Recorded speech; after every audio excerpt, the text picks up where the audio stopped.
take flight. Marc D with the C's got the key to life. Retro toys and comics we adore. TV and movies, let's explore.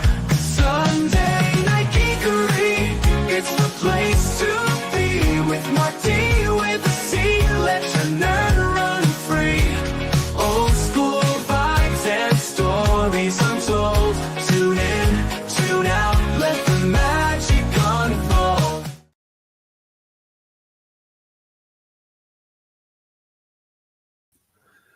All right, you think I'd learn to unmute myself by now, but hey, welcome to Sunday Night Geekery after the big game.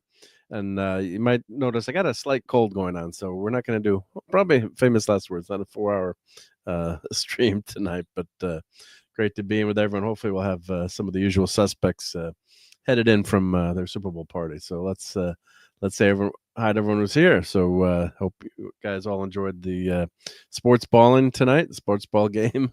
There was a big game, I hear. So hail to Tim. And, of course, let's start with remembering our buddy Clobber in Town. Always thinking of him, and I'm sure he was rooting for his Saints up above. But, yeah, I know he was thinking. We're all thinking of that Atlanta game when Tom Brady came back.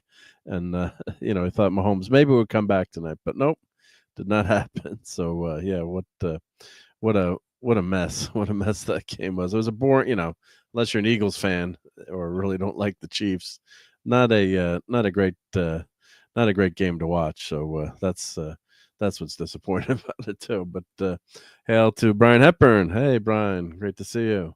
And the great Maddie's daddy. Oh, Maddie's daddy's in the house. You know what that means.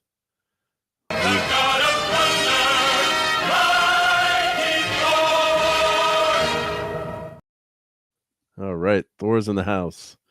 Let me pop my chat out here so I can keep an eye on it and do all the cool fancy dancy icons. So we got to get a Thor icon. We don't have a Thor icon, but we do have a Doomsday Machine, right? Yep. Thor could beat the Doomsday Machine, I think. Yep. And let's say hi to Apollo's Minion. Hey, great to see you. Safe travels. We had a big snowstorm up back east here, so hopefully everyone up here had safe travels. I don't think the roads were I don't think there were anything too bad going on. About 5 to 6 inches of snow up my way. So shout out to my son who used the snow blower and got the driveway done. But whenever we've got Apollo's Minion here, let's make sure that we hopefully have a Truck Dog approved stream with Simi. So let me put her link in. Everyone, if you're not already following her, check out her channel, The Travels of the Truck Dog. So let me get her link in here. Here we go. Let's put that in into the chat. Let's put it in so it goes everywhere. Yep, even onto the Rumbles. Yep. And the Dead Man is here. Hello. Great to see you. And RobAltis, Marc D, enabler, and fellow nerds. Oh, well, that means we got to play nerds. Here we go. We got to get those nerds. Where are they hiding? Well, we got Get those nerds! Nerds! What? Watch out for those nerds. Yep. And Donnie is here. Hey, Donnie. How's it going? Great to see you. What's new in Power Rangers land? And Bear Down Chicago Bears. The Bears, you're the greatest team in history. Yep. And hello, Max, from a Seattle Seahawk fan, a Dallas Cowboy fan at heart. Well, who would you pick, though, over both of them, right? Who would you pick if you had to choose, if they played each other, right? Who would you pick? And hail to Claude Salin. Sorry, hopefully we don't want to miss anyone in the chat tonight. That would be very bad. And Rabnel Grubla, if I'm saying that correctly. First time seeing you here, but thank you. Welcome for spending some of your Sunday night with us. And Brian Hepburn. Oh, Max, where's Max Redstone? Why am I not seeing Max? Oh, there's Max Redstone. That was the Bears. There we go. I'm going to get better contacts here. And Jonathan Conroy is in the house. Hey, hello. Smash that like button. Enjoy the show. Thank you, Jonathan, very much. And Tim likes the Kangaroos. North Melbourne Kangaroos fan. Yep. Are those boxing Kangaroos or is that rugby? But yeah. So what did I do this week? Well, actually, I was away for a lot of this weekend, so I went to Midtown Comics, which was cool, and I got a nice shout out from Midtown Comics actually on Twitter, which was cool. I didn't tag them, but I mentioned Midtown Comics. And let me put this in the Discord. I always forget to put this in the Discord. So they gave me a nice. I posted some pictures of Midtown Comics. I'll share that in a second. But yeah, so they gave me a nice shout out. So kids went to do something and they went to do shopping. And so let me go to Midtown Comics. So I actually jumped on the subway, figured out how to get there because the Uber was like $35. Like I'm spending that much on the Uber. So yeah, figured out how to take the subway there, which was great. So got there and did I didn't buy that much stuff actually. I should have spent more money, but I got some cool stuff. So I'll put that in. Yeah. So let me add this to let me put this in the Discord. Bear with me. Everybody, everyone. Yep, there we go. Always forget to put that in the Discord, so anyone in the Discord can find it. Of course, then we'll talk some FF. Of course, the big news on the trailer. I wanted to get some of that. I wanted to do a video on that, but I was sick. I'm recovering a little bit, still not feeling great. But from Monday on, I was hitting the wall. I got through Toxic Tuesday, but was not feeling good. So we did Ferris Bueller's Day Off, but Ferris was not sick. I was really sick. So yeah, save Marc D. Yep.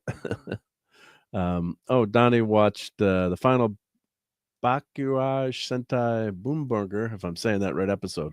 It's better than the big game I've seen recently. Next week, number 1 Sentai Goizagar. I hope I'm saying that right. Yep. And there's no teams here anymore since Brian Hepburn. And Tim, Aussie rules football. Yep. They're football rules. And 3 more days until the 25th anniversary of Power Rangers Lightspeed Rescue. And Real Wade is in the house, says, "Let's go fly, Eagle fly." Yeah. Now, I'm a Giants fan here, so usually the Eagles are hated. So we got, David, why does Saquon Barkley have to be such a nice guy? He never says the wrong thing. It's like you really want to root against him going from the Giants to the Eagles, but you can't blame him, right? That was the call, right? Yep. And Brian is stuck with hockey and the Sharks right now. Yep. No other teams. Yep. And Donnie says it was a fun movie. Yep. So yeah, I mean, you don't want to, if you, especially when a superstar goes from one team to another, but and that was the rule was, running backs don't matter anymore. And then the GM for the Eagles, what does he do? He goes out and he gets a good running back, and yep, they win the Super Bowl. And he made a huge difference during the season. Not so much tonight. Didn't need to have a big game, although it did have some good runs. But yeah, it was that was quite a shellacking. What was the final score? We actually left in the end of the third quarter. Like, let's head for home. Let's get Sunday Night Geekery going. But I'm sure they got huge ratings. But yeah, that was a three-peat nightmare. Yeah, and yeah, Taylor Swift got booed, I guess, and yeah, 22-40. But that was mostly garbage time points, and the Kansas City kept going for the 2. Must have driven all the people going nuts betting on the games. It's like, why are you going for 2 when you're down 35 points? It's like you're chasing the points. Yeah. But yeah, it was not a good, unfortunately, not a good game when it's not, it's not exciting, right? It's one thing when it's not your team, but yeah, it's not exciting to watch when it's that kind of blowout. So, but I guess the president was there among a bazillion other celebrities, and yeah, just I missed the beginning of the game too because it was snowed here, so I was picking up my mom to take her to our friend's house to watch the game, and my daughter's boyfriends, they were at the game because they're huge Eagles fans, so they were at the game, and then my buddy, who we always watch the Super Bowl with every year, he's an he works for an ad agency or in advertising, and he actually got invited through one of the companies he worked for to go to the game. So his family was there, but he was at the Super Bowl. So, but he's not an Eagles fan, but he was at the game. So went to the Super Bowl party, but he wasn't wasn't there. Yep. So, and I guess Tom Brady was wearing a $740,000 watch. Wow, that was that's expensive, right? Yep. It looks pretty gaudy. I saw it on TV, but yeah, way too blingy. Yep. I hope it tells good time. Yeah. Wow, that's a ridiculous way to spend money. Well, I guess you got it right. So let's catch up to the chat here. So, R.I.P. Virginia McCaskey, chairman of the board of Chicago Bears, sister of George Halas. Oh, she banned Gary Glitter from being played at Soldier Field. She was 102 years old. Wow, God bless her. Yep. And there were silence before the Super Bowl. I missed the beginning of the game. Yep. And Donnie liked the Star Spangled Banner. I heard it on the radio, but I missed that. I said, seeing it live. Yep. I had no interest in the game. I just lost interest. Plus, not feeling myself. I'll feel better too, Rob. I'm drinking some tea here. We'll see how long we get through the night here. But yeah, I mean, it wasn't a captivating game. I wonder, we had some. I think last year's Super Bowl was pretty close. Yeah. Let's see, Super Bowl winners. Let's see if we get a list of when was the last of. Let's see. Over here, I go to good old Wikipedia. Let's see if they have a list here. Let's see. Let's we'll do a little. It's Super Bowl evening. We could do a little sports bowling, but they really should have the game on Saturday night. I think if you all vote for me for president, I'd move the game to Saturday. You can go out and party, and then you don't have to go to work early, especially on the East Coast. Right, the West Coast, you get that extra 3 hours to recover. But East Coast, I remember as a kid, I think the game used to start at 12:30 or 1 o'clock. So I remember going to, a couple of times going to friends' houses. You go. The game was, over by 5 or 6, and then it was much. You were much better off. But game just ends way too late. Plus, it conflicts with Sunday Night Geekery, so they should do something about that. I think. Yeah. Yeah, Max is saying, the Jacob and Company yellow sapphire caviar turbidone. Can you eat the caviar? Yeah, it was rare to have that many sapphires of the same color on one watch, right? I guess they didn't make that many of those watches, probably, right? There's not many people out there that can afford almost $1 million watch, I would say. Yep. So yeah, don't drop that, or don't go sailing with that on your wrist, right? I remember we had we have like small boat sailing here, like little dinghies, like 14, 15 day sailors. And the guy had his really nice Rolex. I guess it was worth like around 30 grand or something like that. It fell off his wrist. So we hired a diver. Of course, in Long Island Sound, you're not finding that here. I mean, it's so murky. You can't see, 3 feet in front of you in the water here. It's so dark. It's not like the Caribbean. So they never found the watch, or someday maybe the lobsterman will find it. But yeah, it's like maybe don't wear a $30,000 watch if you're on a little dinghy sailing. It's important safety tip. Yeah. So, but yeah, it was not so good. Not a good day. Yeah, yeah. So, but yeah. So let's check this out. Let me share the screen here. Who's won the big game here? Let's see, the last few years. All right, they don't tell you when it started, but yeah. So the first Super Bowl, Green Bay, of course, against the Chiefs. Super Bowl 1, 1967, a year before I was born. 61,000 people. So already a big game. 35-10. So the Packers won. Packers, of course, won 2 years ago, beat the Raiders, and of course, the last time the Jets won anything in 1969, the 68 season, when the merger, that was a big deal to get an AFL team not a big deal to get them to win, but legitimacy there. So they beat the Colts in that famous game 16-7 at the Orange Bowl. Wow. So The Chiefs again were back in Super Bowl 4. Wow. So let's roll on through here. We'll get to more modern day times. Let's see. Or 69 games. All right. So they got the Eagles beating the Chiefs 40-22. Okay. Yeah. So overtime last year. So that was a great game.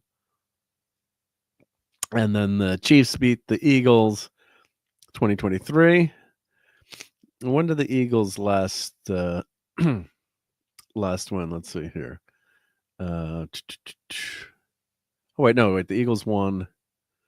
No, that's Eagles lost there. Yep, I thought the Eagles had won a few years ago, but let's see here. So the Chiefs. This has been quite a run. So yeah, so let's go back to 2020. So we got the Chiefs against the Niners. Yes, we'd have Chiefs again. Yeah, except for the Rams, Bengals. We've had the Chiefs in the Super Bowl, so quite a run for the Chiefs here. Pretty amazing run. But yeah, you don't win that big game season, you can kind of say, oh, that's a bust. Yep. But yeah, what was the last big blowout here? Let's see. So 40-22, that was a blowout. Chiefs Eagles, that was a very close game, of course. Let's see here. Okay, the Buccaneers against the Chiefs, yeah. 31-9. That was the 2021 game. Not close. 2018, that was the Eagles beat the Patriots 41-33. So let's see here. Going back, when was the last big huge? All right, yeah, the Seahawks against the Broncos. That was a bad game, 43-8, 2014. Yeah, so we've had a run of pretty good, for the most part, pretty good games, except for the Broncos Panthers, I guess you'd say. But man, this is a boring game. Yep. But wait, there's more. Yep. Oh, Tom is in the house. Yep, sports ball. Let's try to find out when the last big huge blowout was. Because this game sucked, Tom. This was boring, yeah. When they showed Taylor Swift, wow. Then they had an interception right after. I'm like, keep showing Taylor Swift, see how that works. Yep. Well, this is 43-8. Donnie Seahawks against the Broncos. That was a big blowout game. But for the most part, we've gotten some decent Super Bowl games. But yeah. Hey, Low Spec Linux Gaming. How's it going? All right, well, let's get to the real interesting stuff, which is talking Fantastic Four trailer. You probably heard everyone talk about that, but of course, since my favorite character is a thing, I figure I'd weigh in on that. So let's. I'm going to show a slideshow of the trailer. Let me go to my slideshow area here. And of course, it's not much in it in terms of material, but I thought it was gave you a pretty good flavor of how the movie's going to look. Let's check this out here. So let me get my Fantastic Four First Steps trailer queued up here. Hold on a second.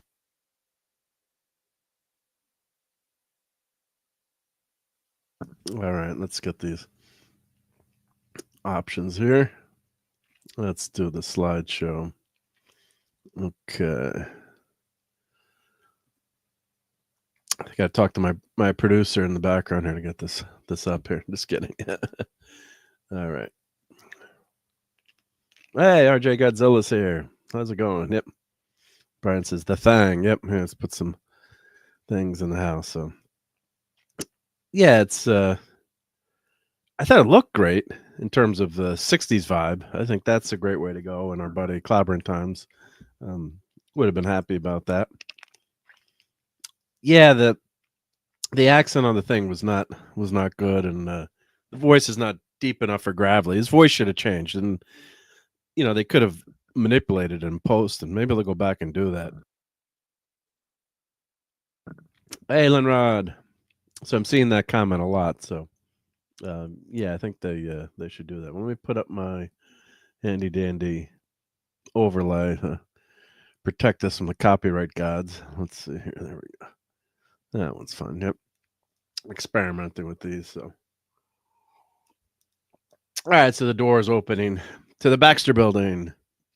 Voila. So yeah. So you got a cool retro 60s architecture here. Blue, light blue colors fits in with the FF. Very cool fireplace there. Oh, hey Tom, thanks for joining. Yo. Hey, Tom is in the house.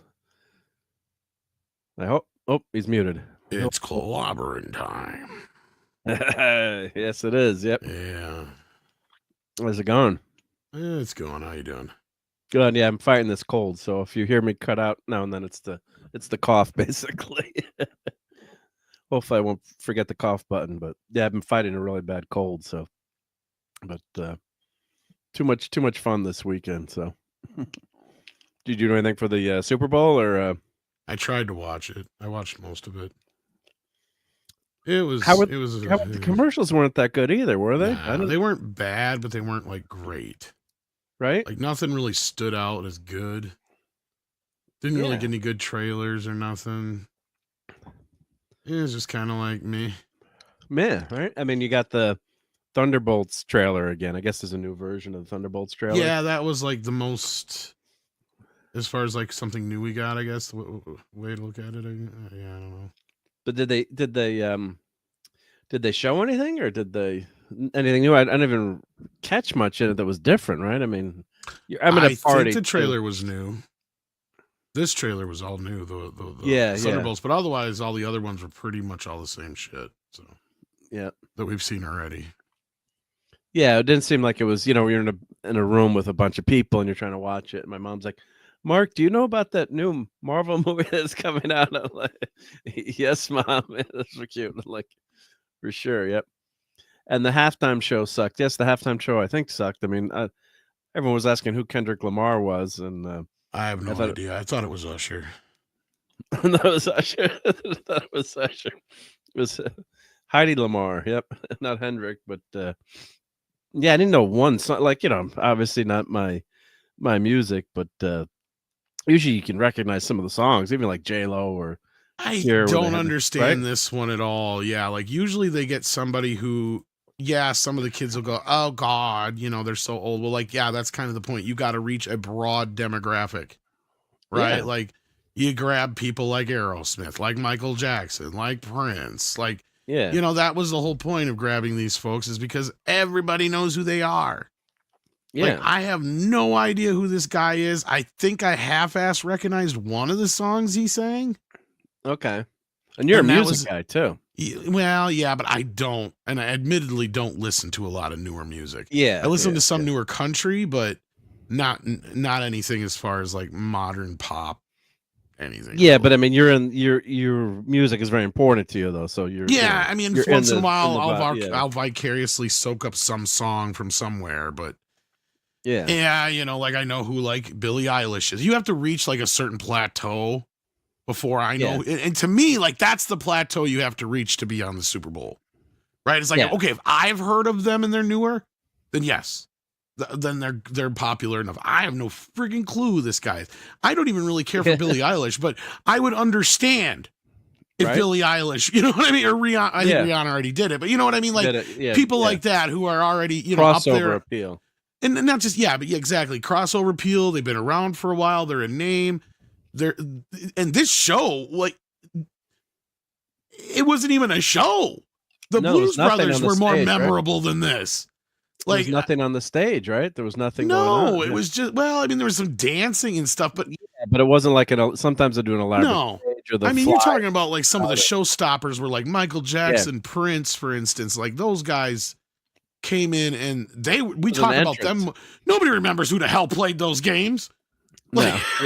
Everyone remembers when the Purple Rain started to rain with exactly, because even God was watching that day. Like he's like, it's gonna rain now. Here. He's like, and here's the rain on cue. And hi to Mrs. Martin Muses. Hell. And Lenron forgot the Super Bowl was even going on. Yeah, so we're watching, a bunch of, 40 plus old fogies, and we're like, who the hell is this? I've heard his name before, but I'm like, oh, maybe I'll recognize some, you'll at least you'll know some of their songs. Okay, if you heard it, or they'll throw in like another artist, like a country artist or like a Kid Rock, they'll throw in somebody they can just sing so with, you have just so you have some more, appeal. But it was like the songs were like, I guess if you knew them, but I mean, it's just that's why they don't really use rap that much on commercials, I think, too, because one of the and not only that, here they are, like, what was it, not even 20 years ago, they were freaking out over Janet Jackson barely showing her breast on screen. Yet tonight we had him, and again, Drake probably deserves it, but he's calling out Drake as for fucking minors on live TV on a family broadcast. Look, I'm not saying there's anything wrong with what he's saying, as so much as it's just the platform. Yeah, it was a controversy over that song, right? Yeah.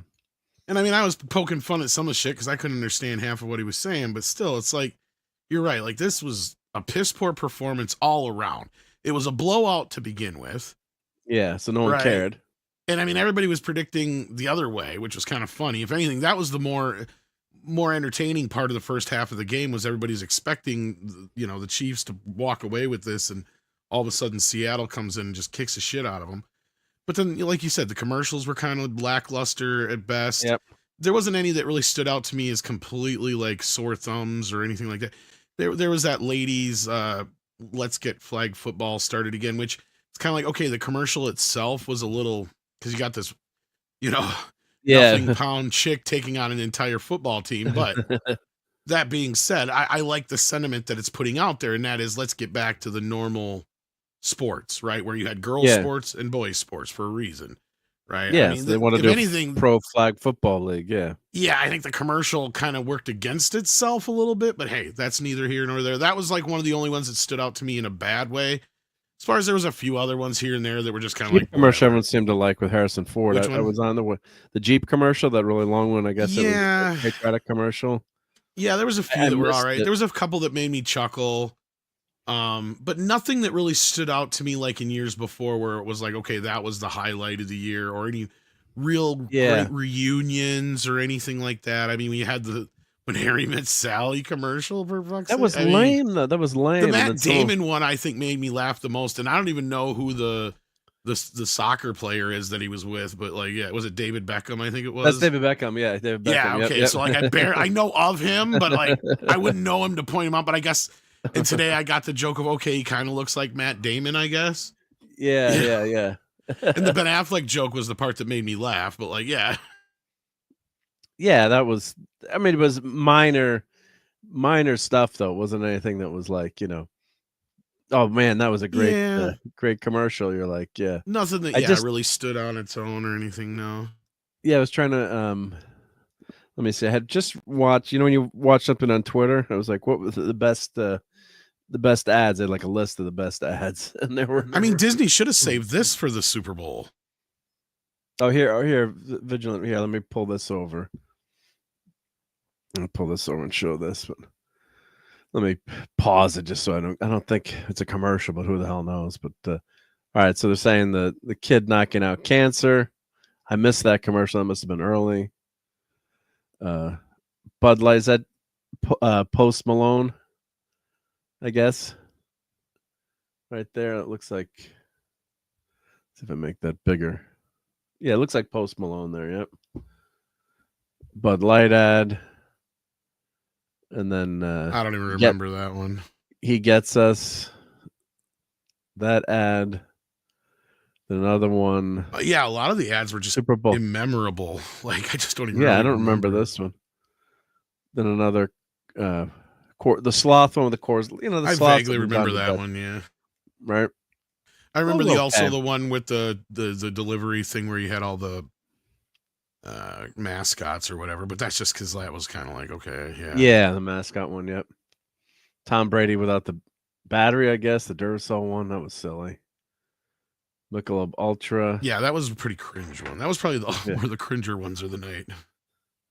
What was the one with Sydney Sweeney? Oh, Sydney Sweeney was in the the Ultra one was okay with Catherine Hicks and or not Catherine Hicks, is that who it was? Who was it? Well, that's the chick from Beetlejuice and yeah. and Green Goblin. Yeah, that one was kind of funny. Yeah. Hey, Brogu. Hey, Classic Comics. But that one was the only one that kind of felt like an old Super Bowl commercial besides the Matt Damon one. Okay. Right? Yeah, like those were the two that kind of felt like a Super Bowl commercial. The rest of them just kind of felt like a commercial you'd see anywhere else. Maybe it was just me. I mean, maybe I'm being too nitpicky, but and I don't even watch a lot of TV. So mind you, I'm not seeing a lot of commercials on the average now, unless they're like on a streaming ad or whatever. So honestly, you would think that I would be a little bit more susceptible to these ads, I guess is what I'm saying. Does that make sense? Yeah. You'd notice them more. Yep. And hey, I don't really watch a lot of ads anymore. Yeah, I don't see ads anymore either. Yep. So then the him and hers ad, this Mountain Dew ad, was this funny? I don't know. The Seal one was kind of funny, but this one, is this the Seal one? Okay. Yeah, this is the Seal one. Yeah. They released the single on top of it all. Oh God, it was kind of weird. Oh, that's gross. And I guess he's picking Jeep as number one. I mean, I guess freedom is. I have issues with it because I know what Harrison Ford thinks and believes in, and it's like I'm trying to question what the message was overall. Because I almost got of like, is it a message of they're trying to say that Trump is a threat, or is it just kind of a flat out straight up? Because that's one thing I guess I will say that I noticed this time out, but it almost felt kind of on the nose with some of the patriotic stuff. Yep. Because the whole thing, the Seal one was kind of creepy. Because the whole thing kind of set off to a really weird start with the national anthem. Because they did two renditions of the national anthem. Yeah, well, I was listening in the car. One was kind of like jazz. One got botched, I guess they said, or maybe got botched. I don't know. It was just a bad rendition, if you ask me. The one on the piano wasn't so bad. That was kind of more traditional version. It almost sounded like a little Ray Charles. The one before that, though, they were doing kind of that Louisiana jazz kind of thing, and it just really kind of, I don't know, it just didn't sound great. Yeah, no, and that's where my response was, well, that was a choice. That was a choice. Yeah, I'm trying to think of what there was. Yeah, there were no ads. There was like, oh, that was awesome. Or in years past, you had like a trailer, like an Avengers trailer. You had the Budweiser frogs come out of there, the Waz-Ups. You had so many great parodies of like films and where, the Groundhog Day 2 one, where they get all the old folks back to do like a Ferris Bueller. Yeah, we have plenty of like in the past. Yeah, the Edward Scissorhands one wasn't even that bad, even though it didn't have Johnny Depp in it. Yeah, and they had but there was nothing like groundbreakers. Oh, that you'd remember. Didn't feel like they spent that much money on it, no. And the thing is, like you said, unless you're watching, you don't watch broadcast TV typically, most people, unless it's for sports, right?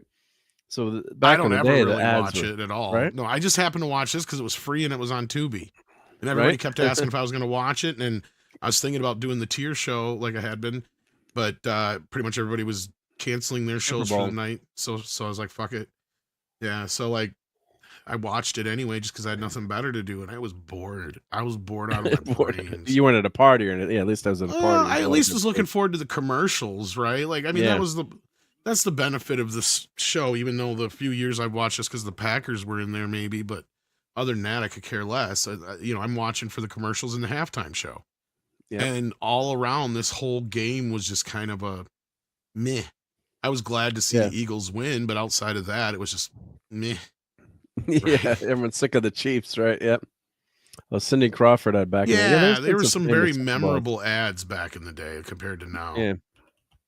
But not today. Yeah, and it's not that it's not easy either to come up with a great ad like that. No, but this is usually where the guys would shoot their wad, right? Money wise. Yeah, you'd spend it, yeah. Yeah, so let's see what were the best let's see, best 23 best of all time. Let's see, Entertainment Weekly here. Let's see what they say. This because that's talking. like I was saying too, like I was surprised they didn't save the Fantastic Four ad for the Super Bowl instead of the. Yeah. Why? Why Did you waste the ad on the freaking Thunderbolts? I mean, is that telling us how much confidence they like? Maybe there's something. Maybe Fantastic Four isn't that good. Like that's weird how they did that, because that's weird, the thing we keep hearing is that the one that kept testing better was the Thunderbolts. And I didn't hate the trailer. The thing I hated about the trailer was that they were using the Starship song. I'm like, God, would you quit doing this crap? Yeah. But the Thunderbolts, I mean, I like some of those characters, even though it's not the real Thunderbolts from, we're not getting the. And I like David Harbour, and I love he's great. The one chick, the Florence Pugh, and I don't mind certain other people. You're right. So it's like I'm not against this movie, but yeah, that was like, why are you wasting your money on that instead of Fantastic Four? That's where this trailer should have debuted. Well, yeah, you get more bang for your buck, unless they think FF is going to have the eyeballs anyway, and they want to get the eyeballs on Thunderbolts. I mean, that could be the way they're they're thinking. But yeah, David Harbour and what was the Russian agent? I can't remember the actress. God, they had a lot of chemistry. Isn't that the one that? Oh, he's the Russian. Oh, okay. I was going to say, because isn't Kurt Russell's kid one of them too? Yeah, but the woman that was in the Black Widow movie. Oh God, what was her character's name? I can't remember her name, but she was hysterical in that movie. That dining room scene when they're talking, and the other girl, Florence Pugh, is like, "Just go get a room already." That Black Widow movie, the ghost chick. Yeah, not the ghost chick. What the hell? What was the other one with the mask? No, it was the other Russian girl, but not the one with the mask. It was what the hell was her name? Olga Krylenko, Ukrainian-born French actress. Yeah, she's super cute, and she was the one that was sparring with David Harbour at that dining room. Okay. Scene. I love that scene. Yeah, because I didn't watch the Falcon Winter Soldier show, so I don't. Is that what she was from? Yeah. Oh, I guess. Oh, was she playing the Taskmaster? Oh God. I was gonna say, was it Taskmaster or whatever? It was, it was Rachel. No, Rachel Weisz is Millennia Volskov. I'm trying to remember which character. I can't remember. I don't know. You can bring up. I got the Wheaties box thing they released. I don't know if you saw this. No, let me see. You want to bring that up real quick? Bring that up. Yep. Did you see this? Oh, here we go. Yep. No, I haven't seen that. Because that's not the real Taskmaster, unfortunately. But yeah, let's make that. Yeah, this is official. Marvel released this. Yeah. I mean, it's their Suicide Squad. In the comics, it was just so much. God, it was great in the comics. That storyline was awesome. Yep. And hail to Hansine. He says, "Hi, Mark. Great to see you, Hansine." And Picasso's in the house. And Action Cam. Hey, guys. Yep. Can we watch the Apple commercial that started the Super Bowl commercial craze? Oh, the 84 one? The 84 one. Yeah, I guess we should be okay with that, right? Yeah.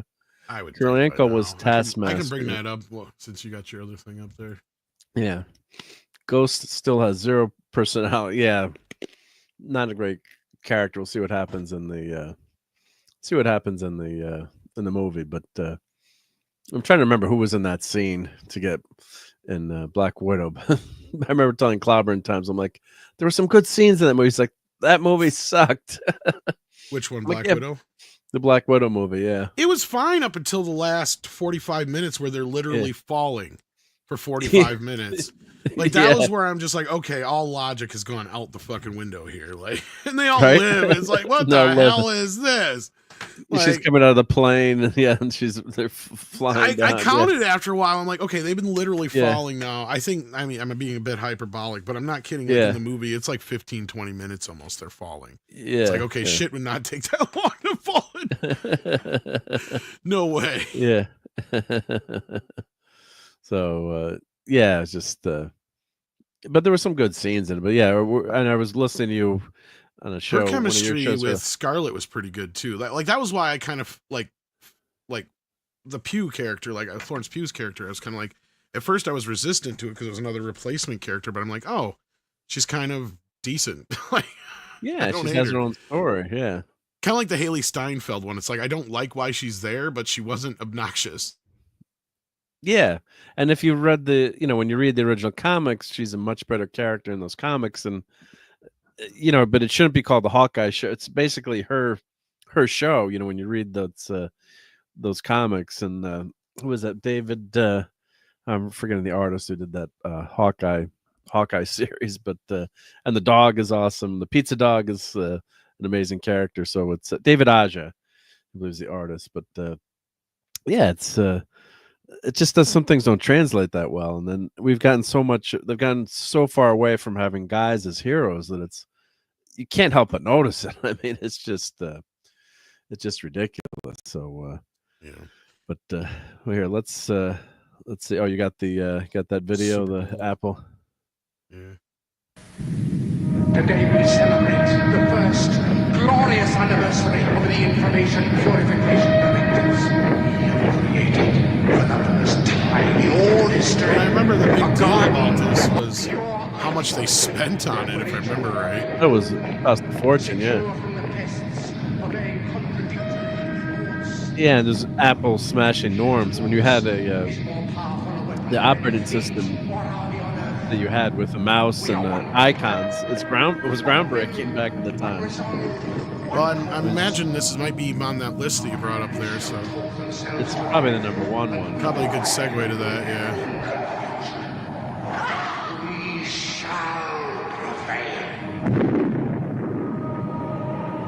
On January 24th, Apple Computer will introduce Macintosh. And you'll see why 1984 won't be like 1984. All right, let's take a look at your list you have. Yeah, let's see the list here. Yep. So I'm sure that's number one. But unless you have anything more to say about Fantastic Four, I didn't mean to disrupt. No, we're gonna do that too. Yeah, we'll go through the slideshow. Yep.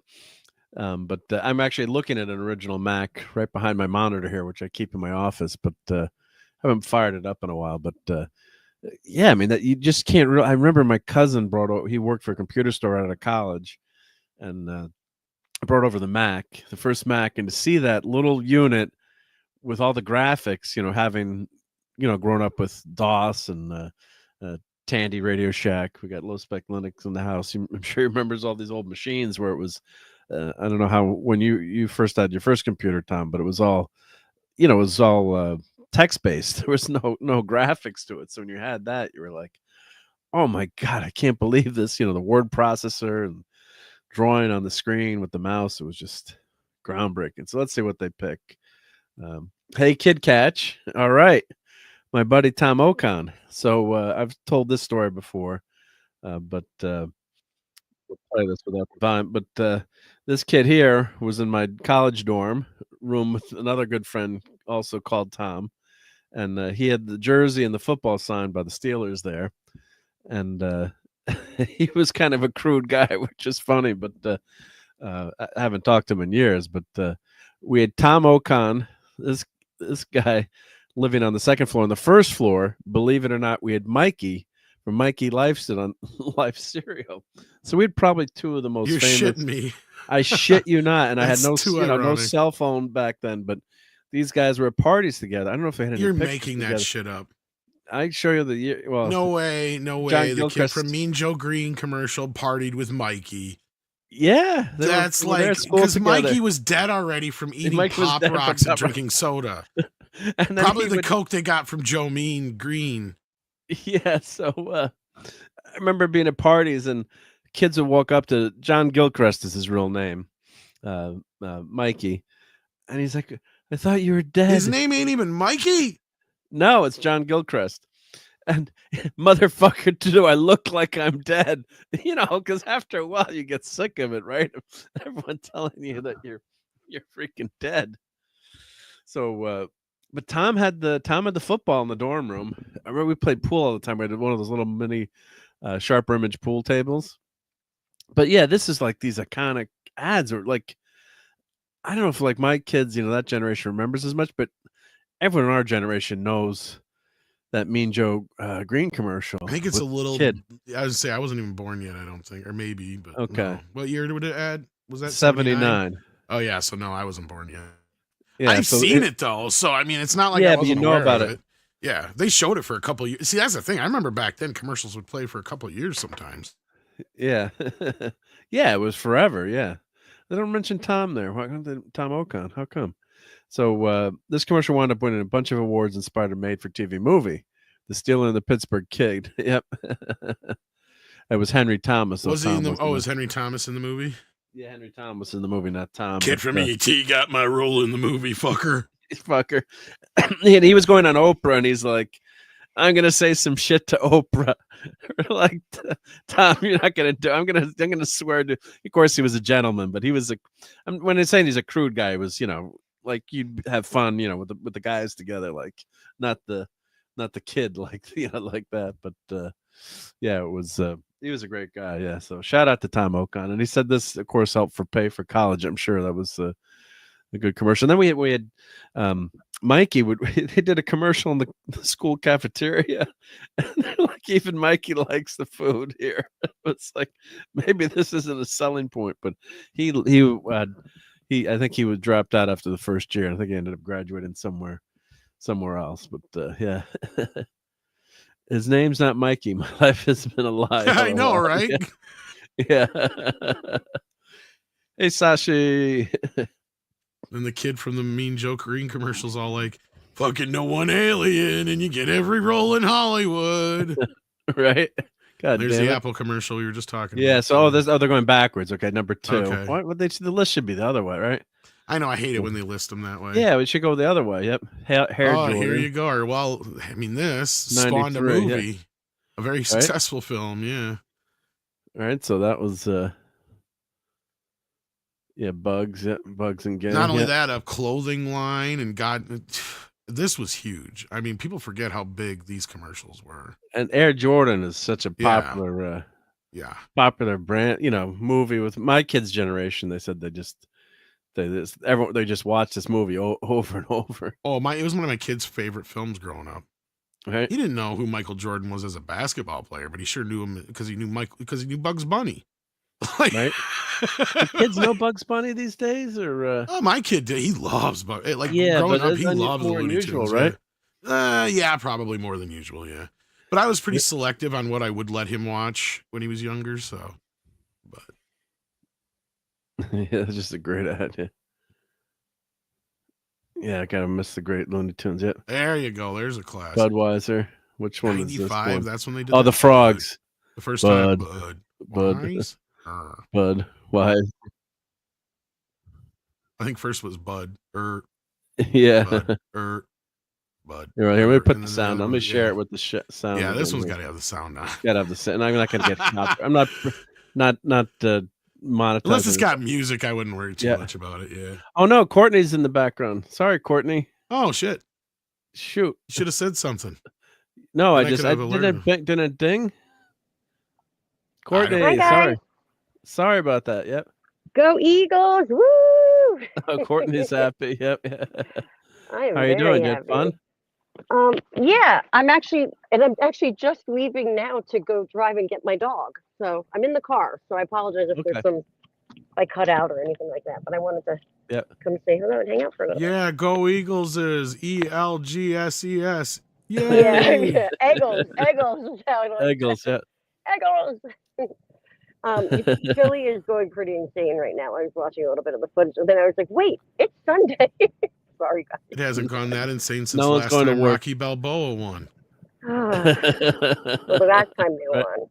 And they greased all the poles in Philly thinking that it would deter people from climbing them.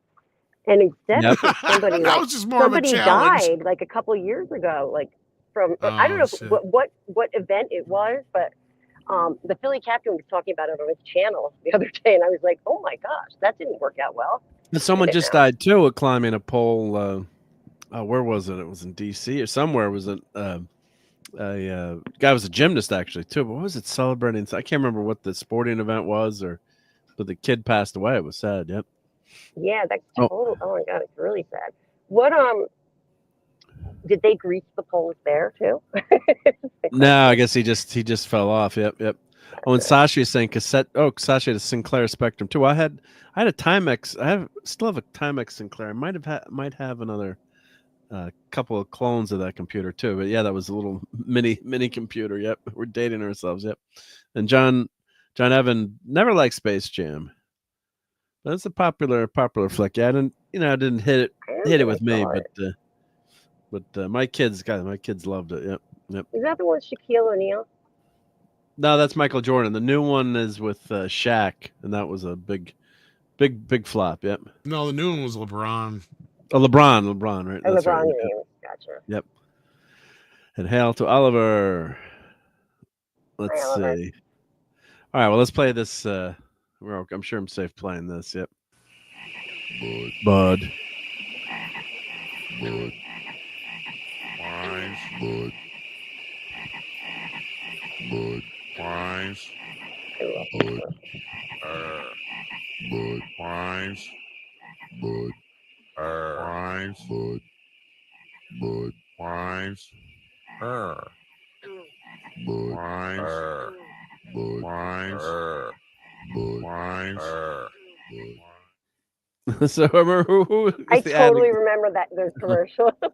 Yeah, but who was the ad exec who thought of that? I'm going to have 3 frogs that are croak out the name of the beer.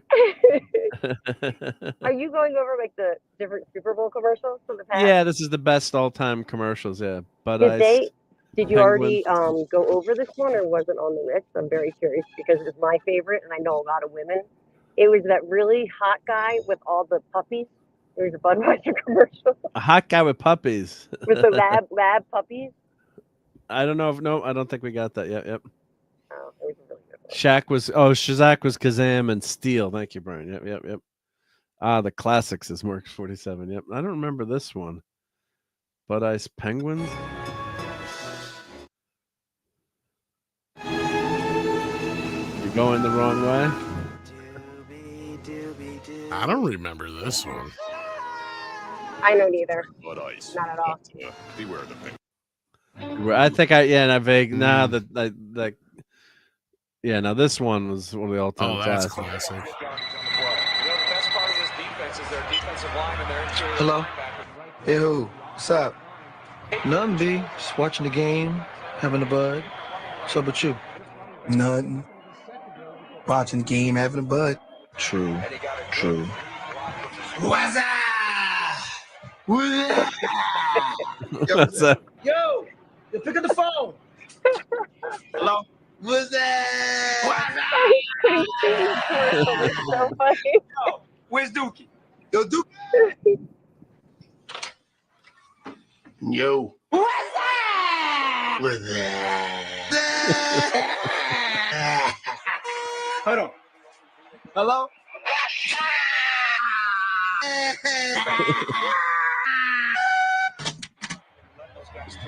So what's up, B? Watching the game, having a bud. True. Yeah, classic viral moment before you had the internet to make things go viral, right? Yep. I just remember everyone doing that. So annoying. It's funny though hearing it now. Here's my great grandfather, cat herder in our family. Cat herders, yeah.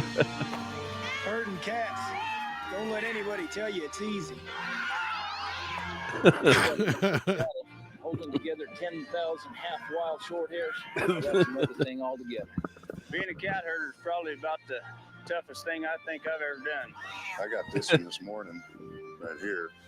And if you look at his face, it's just ripped to shreds, you know? You see the movies, you hear the stories. I'm living a dream. Living a dream. Do what we do. And what's this a commercial for? I forget.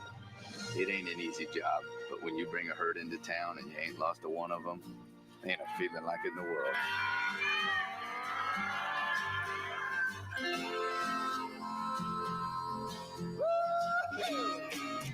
EDS, managing the complexities of the digital economy. See, I don't even remember who that was, but yeah.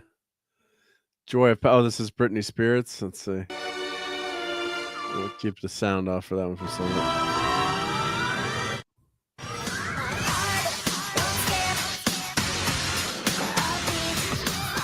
Well, the best one was the Madonna commercial. Remember that one that came out that, and then the next day they had to cancel the ads. What was that? Pepsi, right? When Madonna did that Pepsi ad. Yep. Live it like a prayer. That controversial music video. Yeah. I love that Madonna song. It's a good song. Oh, it's a great song. I think that's one of her best songs. But yeah, that was when Britney had a lot of pull. Yeah, yeah. Oh, Cat Herd is inspired by Mythbusters episode. Yeah. Tom is the cat herder on Mead, says the dead man. Terry Tate linebacker? I don't remember. We were crazy, but I'm a firm believer in paradigm break. Let's go, Mitch! And since Terry's been with us, our productivity has gone up 46%. That's crazy. Yep. Castaway. Yeah, is it with FedEx? Let's see.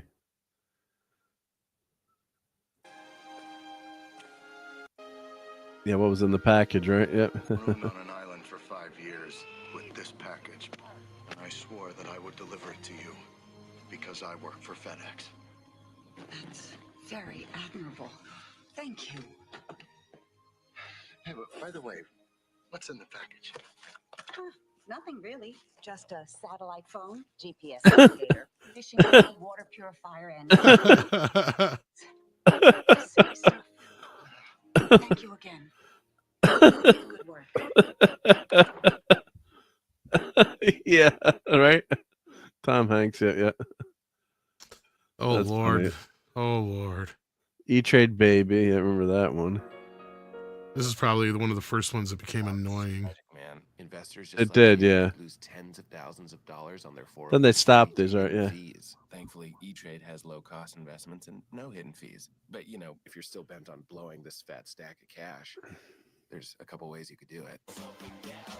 Yeah, that one got annoying. Hail to Eric K. Those ribs looked awesome, Eric. I got some food pictures. That's because they ran it into the ground. I mean, even at least back then, Budweiser knew they were smarter back then, let's say. They knew not to run that shit into the ground. They knew the Budweiser frogs only had so much shelf life. The Buzz Up only had so much of a shelf life. You know, they knew how to. Yeah. I'm telling you, the hot guy with the puppies, that Budweiser one was like, I think they did 2 years in a row. Like they had a continuation, but then they took it away from us women. It was cute puppies and a very attractive man. Is this what the hell is Google? going on? Is this a commercial? Google ad? Okay, I was gonna say, what the fuck Google is going ad. on here? Yeah, it's a Google commercial. Yep. I thought you were looking for rest. I'm like, you hungry? Yeah. What are truffles? Yeah, I guess. Yeah. Short story. Yep. I don't remember that one. You know what happened tonight?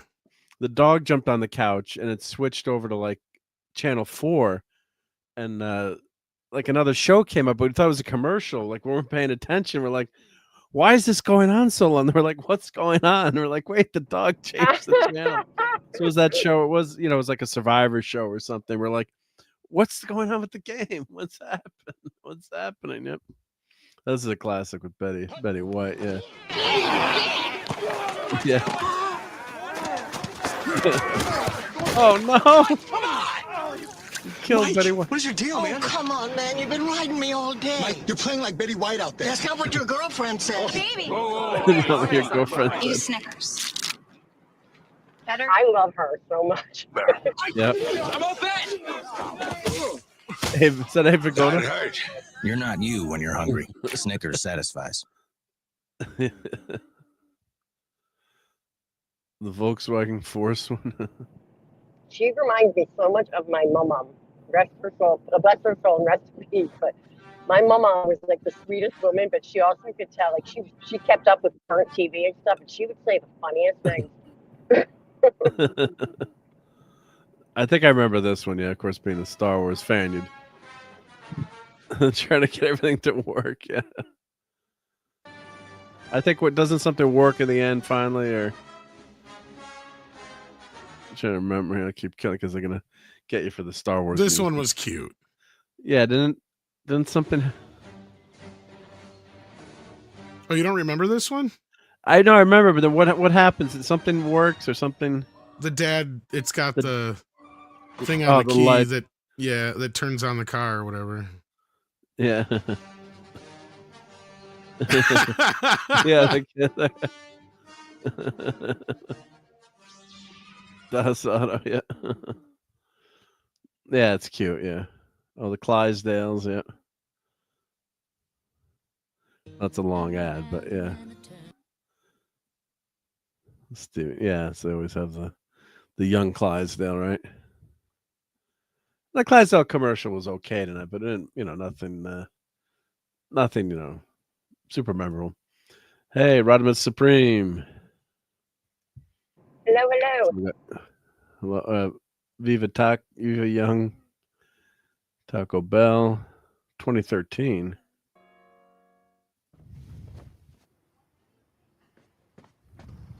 Oh.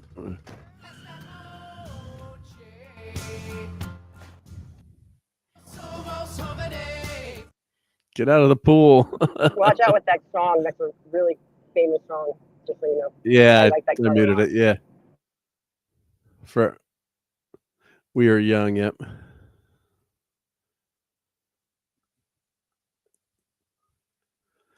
Let's see. It's a Tide ad. Oh, let me go back here. Oh.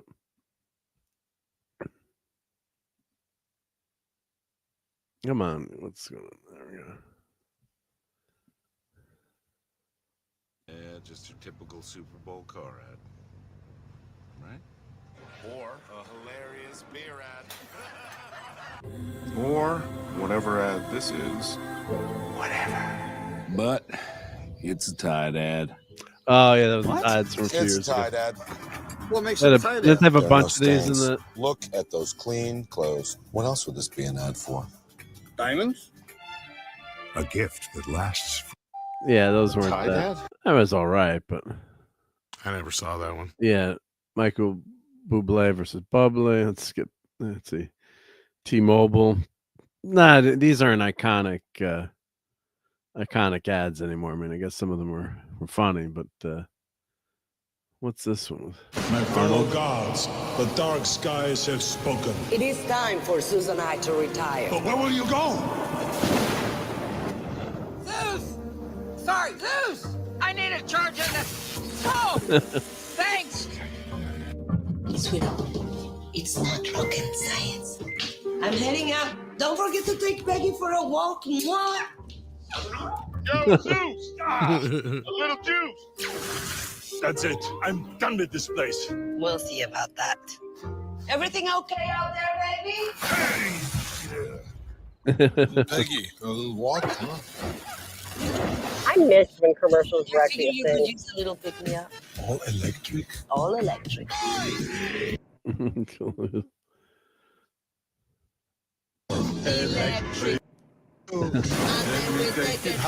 All right, so that's got some fun moments in it. Yep. You know, Yeah, Larry I David. miss how like they were a thing. You know, that was like a part of our television watching experience for the longest time, and now people get Right. annoyed with an ad, that comes up. But there were some really clever ones and like good jingles and stuff. I mean, how many Right. songs do you remember from the '80s still from like commercials? I remember like all of them. You know, the Yeah. best part of waking up is Folgers in your cup. All those things like sticking in your head. No, this is an FTX ad, right? Yeah. Oops. Crypto with Larry David. What was the punch? I think I remember this one. The punchline here. Don't be like Larry. Don't miss out. Franklin! Hey, I left my cane in there. What? What do you mean? Hey, that's an expensive cane! Expensive can. I love Larry David. I know some people don't like him, but yeah. Oh, I think he's hilarious. Curb Your Yeah. Enthusiasm was great. I love Curb. Yep. Yep. Stallone was in an ad this year. I missed Stallone this time around. I didn't catch that yet. Yep. So that one is that's the last one. But yeah, you go to the top 5 here. I mean, yeah, here, let's listen to the kid here. Let's listen to Tom. Please, give him Mr. Green? Mr. Green? Yeah. You need any help? I just want you to know, I think you're the best ever. Yeah, sure. Want my Coke? It's okay, you can have it. No.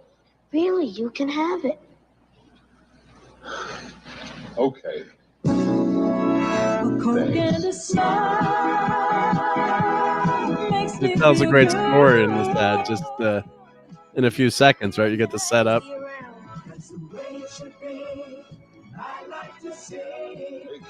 Yeah. And Mean Joe's great in this. Thanks, Mean Joe. Thanks, Mean Joe. Look at that freaking smile there. And actually had the one of the jerseys got stolen that he had, and then the team signed a new jersey for him. But yeah, what a great guy.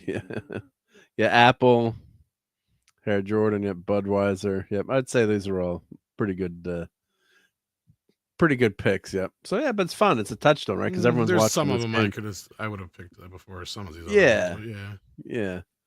But those are some of the big all-time big. Yeah, I wouldn't agree 100% with that article, but first few you can't argue with. Yeah, but yeah, because you're all watching we're all watching the game, and then before the internet, right? You had the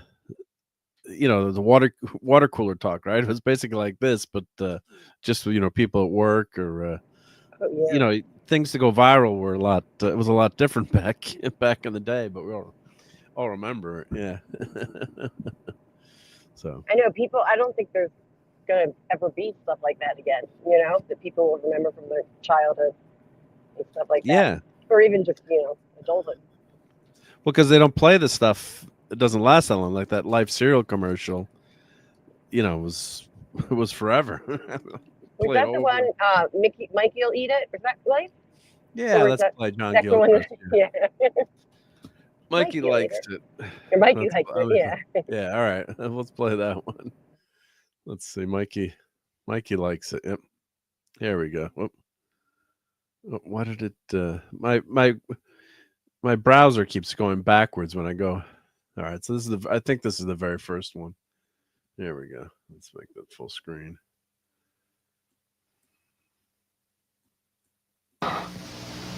What's this stuff? Some cereal. It's supposed to be good for you. I'm not going to try it. Let's get Mikey. Yeah.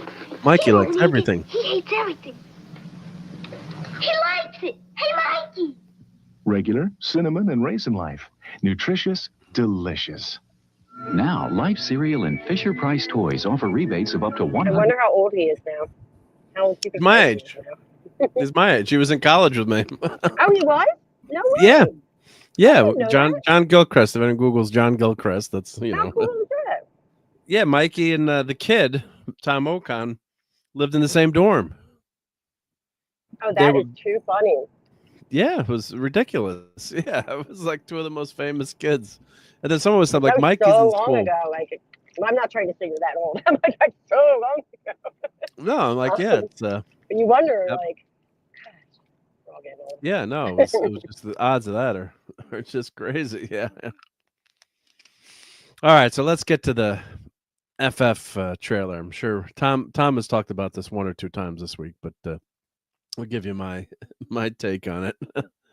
So so it's just the opening. This is obviously a retro 60s New York. You've got the aptly named Vanessa Kirby, Jack Kirby, who kind of hope they have some Easter eggs or tributes to him. But Tom, I'm sure you talked about what happened with the creator of Daredevil, Rob Liefeld, and how he's done with Marvel and Disney for treatment that he got. I mean, they wouldn't let him go to the after party, and just Marvel not giving credit to the artists when they should. It's just ridiculous. Yep.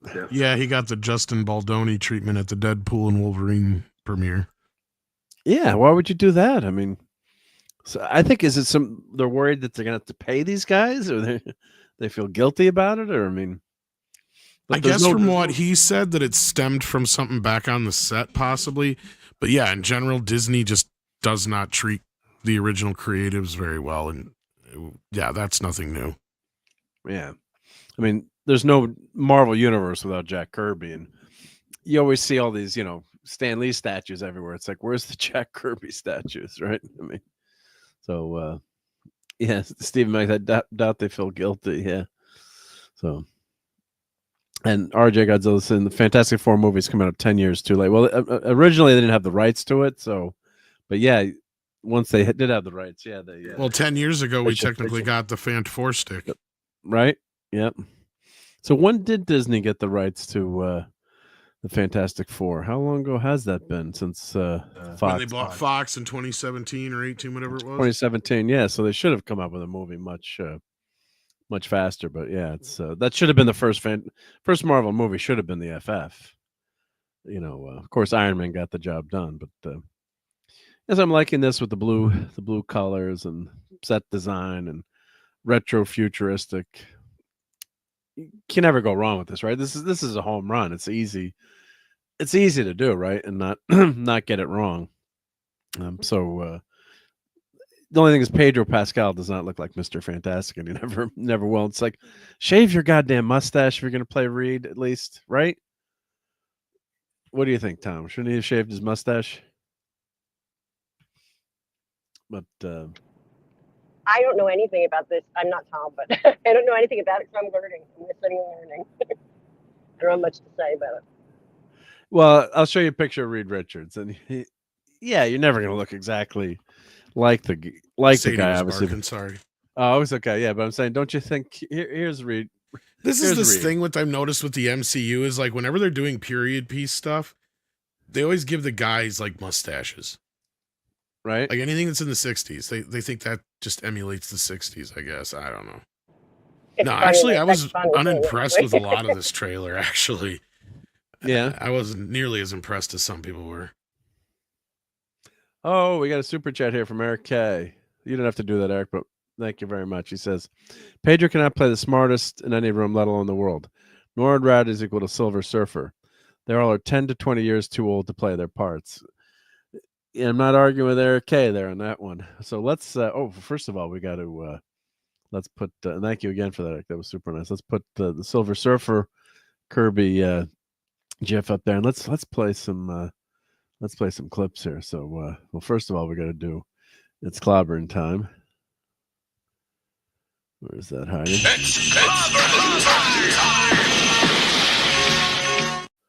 You're not going to clip more of the FF now. Let's play a few more clips for that super chat. Groovy. Superman. Get to the chopper! Relax. All right. My old man. It's a television repairman. Got this ultimate set of tools. I can fix it. He's like my favorite. Thank you for that, Eric K. Much appreciated. Yep, that's very nice of you. Yeah, prefer Reed Richards, Mr. Fantastic, clean shaven face. Yeah, so there's some turn times that Reed's had a beard, or usually it's been because he's been, off on another planet or something's happened. Yeah, it's like, why? Yeah, you're right, Tom. Why didn't they just shave? Yeah, shave your freaking mustache. You don't have to have a mustache and everything. I mean, and Reed never had never ever had a mustache. Never looked like that. So, and he's just in too much stuff right now too. So, but yeah, you're really not getting. You're getting a flair for how this movie's going to look. Set design, characters. I think that the Baxter Building looks good there. You've got that blue there. It's not the classic, the very first Baxter Building. I'll show you a picture of that. But that's kind of stuff you can live with. There's been multiple iterations of the Baxter Building. Probably the most iconic one had the 4 on top, but the original one. I'm trying to find a picture of the original. It was just basically a square building. Why is it not showing me? Come on. This is the weirdest thing is Google, when I do a search on Google Images, it flips back and it goes back a page, which is crazy. Yep. Let's see, Baxter Building. Let's see if they show a picture in Wikipedia. There we go. This is the classic Kirby illustration, FF Annual #1. But yeah, so it was basically a square. When I said a square building, then later on it had a Fantastic Four logo, on the top, and they're not showing us any pictures. That's a useless article. Get some more images in there. But anywho, okay. Well, the Baxter Building looks a little bit Avengers-esque there, maybe. But I guess this is where the Fantastic Car comes in through there. I don't know if the rocket launches through that, yeah. Visually, it looks good, except Pedro says low spec. Yep. Silver Surfer with boobies in this. Yeah, that's not going to be popular. And normally we do like the boobies, right? But we're not. And that's why I'm going to talk about Wolfman for a few minutes, because the Silver Surfette is in that movie. So I don't know if Tom saw that one. I know you posted, like, I forgot that was. Silver Surfette. I'm sorry, that just made me laugh. No, I didn't see it yet. We'll talk about it for like 5 minutes, but I'll spoil it for you, so you don't have to watch it. Oh, you saw it? I saw it. Yeah, finally saw it. Yep. So, all right. So let me put I don't think they're probably not going to bug me. This is a trailer, so I could just keep going through this without the overlay. The 4 logos. Oh, I don't like that 4. I like the more traditional 4 on the right, but I can live with it. Herbie is interesting, but the one thing I don't like is when they have that retro cuteness. Why do they have a disk drive on Herbie? Well, I'll see if I want to get a picture of his face, but or reel to reel, I should say. Now Ben, they finally got the brow. They finally got him pretty right, except for the voice. Unfortunately, they didn't deepen the actor's voice, and they got him covered up because it's cheaper to do the CGI by having all the rocks covered up, right? So someone was asking, like, why are they doing that? But yeah, it definitely saves money to have. It's much easier to illustrate that versus all the rocks, right? The thing is tough to draw too. So that's one thing that's happened a lot too. Is in the comics they'll put Ben in like a onesie or something too. They'll cover him up just so it's easier to illustrate him. So let's see who's Ebon Moss-Barack. So he's in The Bear, and he's a decent actor. I really liked him in The Bear. He's got a tough. He can be a tough kick-ass character. Let's see. Tom's got. There we go. The Silver Surfette. Considering the Smurfs trailer dropped like the same day or the day after, I think that's kind of pertinent. That's awesome. Yeah. Silver Surfette. I love that. Yeah. See, Eric K looking good. Yeah. And so I don't know. Wasting most of the trailer on this really kind of like whatever. I guess in its defense, I guess it's a teaser. So they don't want to give any big plot points away. But his voice, you're not showing.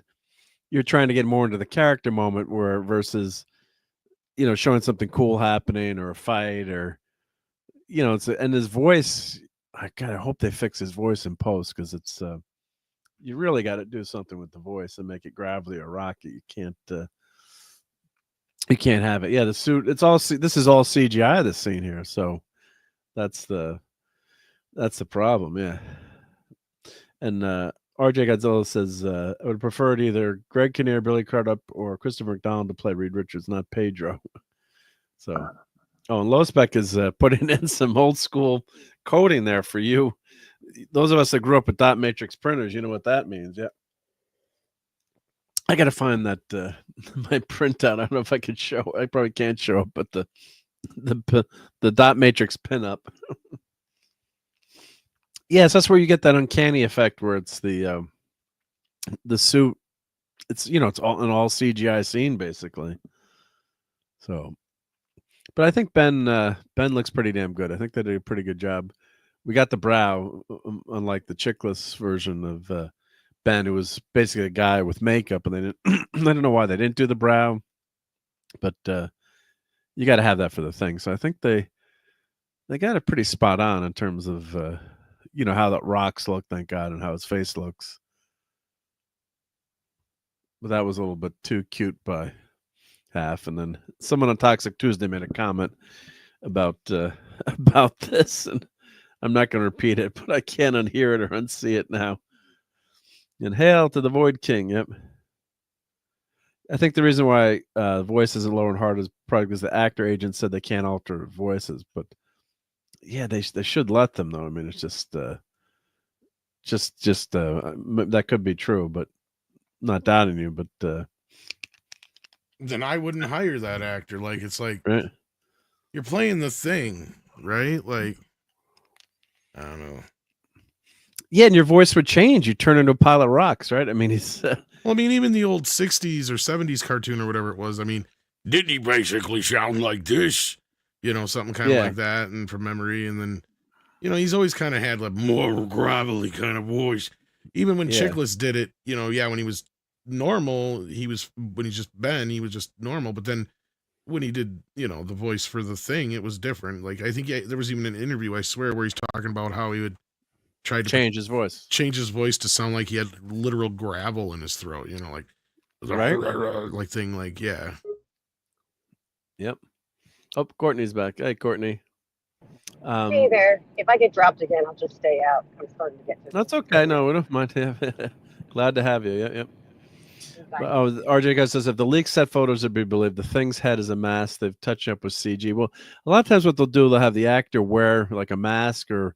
Like, remember Ahmed Best as Jar Jar Binks? I almost said Jar Jar Abrams. And he was holding like a pole, like he would wear like Jar Jar Binks headset so the other actors knew where his eyes were. I think he's too short too, because that one shot, he's like shorter than everybody else. He should be about 6 feet tall. He's not supposed to be like massive. But because he is pretty tall. He's tall. The actor's taller than Pedro. Of course, you don't know what they're standing on, but in earlier scene, when we get to the astronaut scene, you'll see. We'll see that. Yep. So let's see. Bring back Chickless. So Chickless had a great voice. He didn't look like Ben as an actor, but the voice was great. No problem with his voice. Yep. So it's a cute little scene. He's got the blue eyes, of course. You know, how do you get that wrong? But Van Forstick just screwed that up so immensely. So, but just adding a little color here to this scene. So I didn't think anything was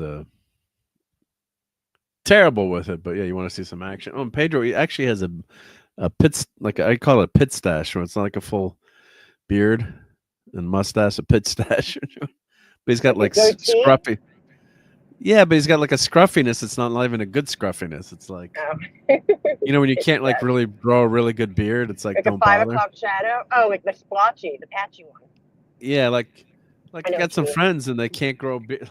My brother can't. My one brother cannot do it. Yeah, I gotcha. Let's see here. So Vanessa Kirby, she's cute. Of course, I can picture as Invisible Woman. There's other actors. Hey, let's get Sydney Sweeney. Just kidding. But she's aptly named. Yep. So the kitchen. Yeah, this looks like a retro future kitchen. Yeah, and they have dinner 7 o'clock every Sunday. I can see that. Yep. So, she's actually in a scene they've kind of retconned that out. Where Reed is in university, and I think Sue was 12 or something when he first meets her. She is supposed to be younger. Reed's got the premature gray, and he's supposed to be maybe 35 to 40. Starting out at probably 40. So there is that big age difference, and then they kind of diminish that age difference or don't even talk about it. Oh yeah, the guy from Mad Men, what's his name? John.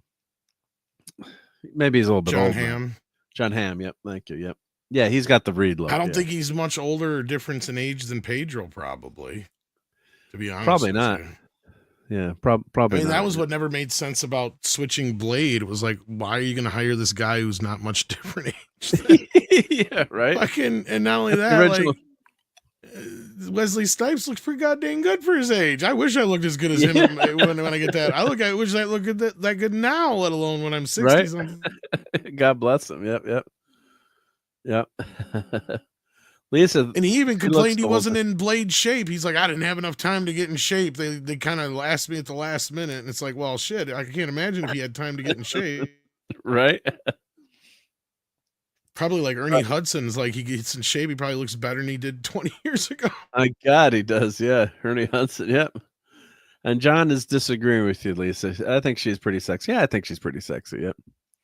Yeah, these are pretty muted. Are you talking about Jessica Kirby? Yeah, I think. Yeah.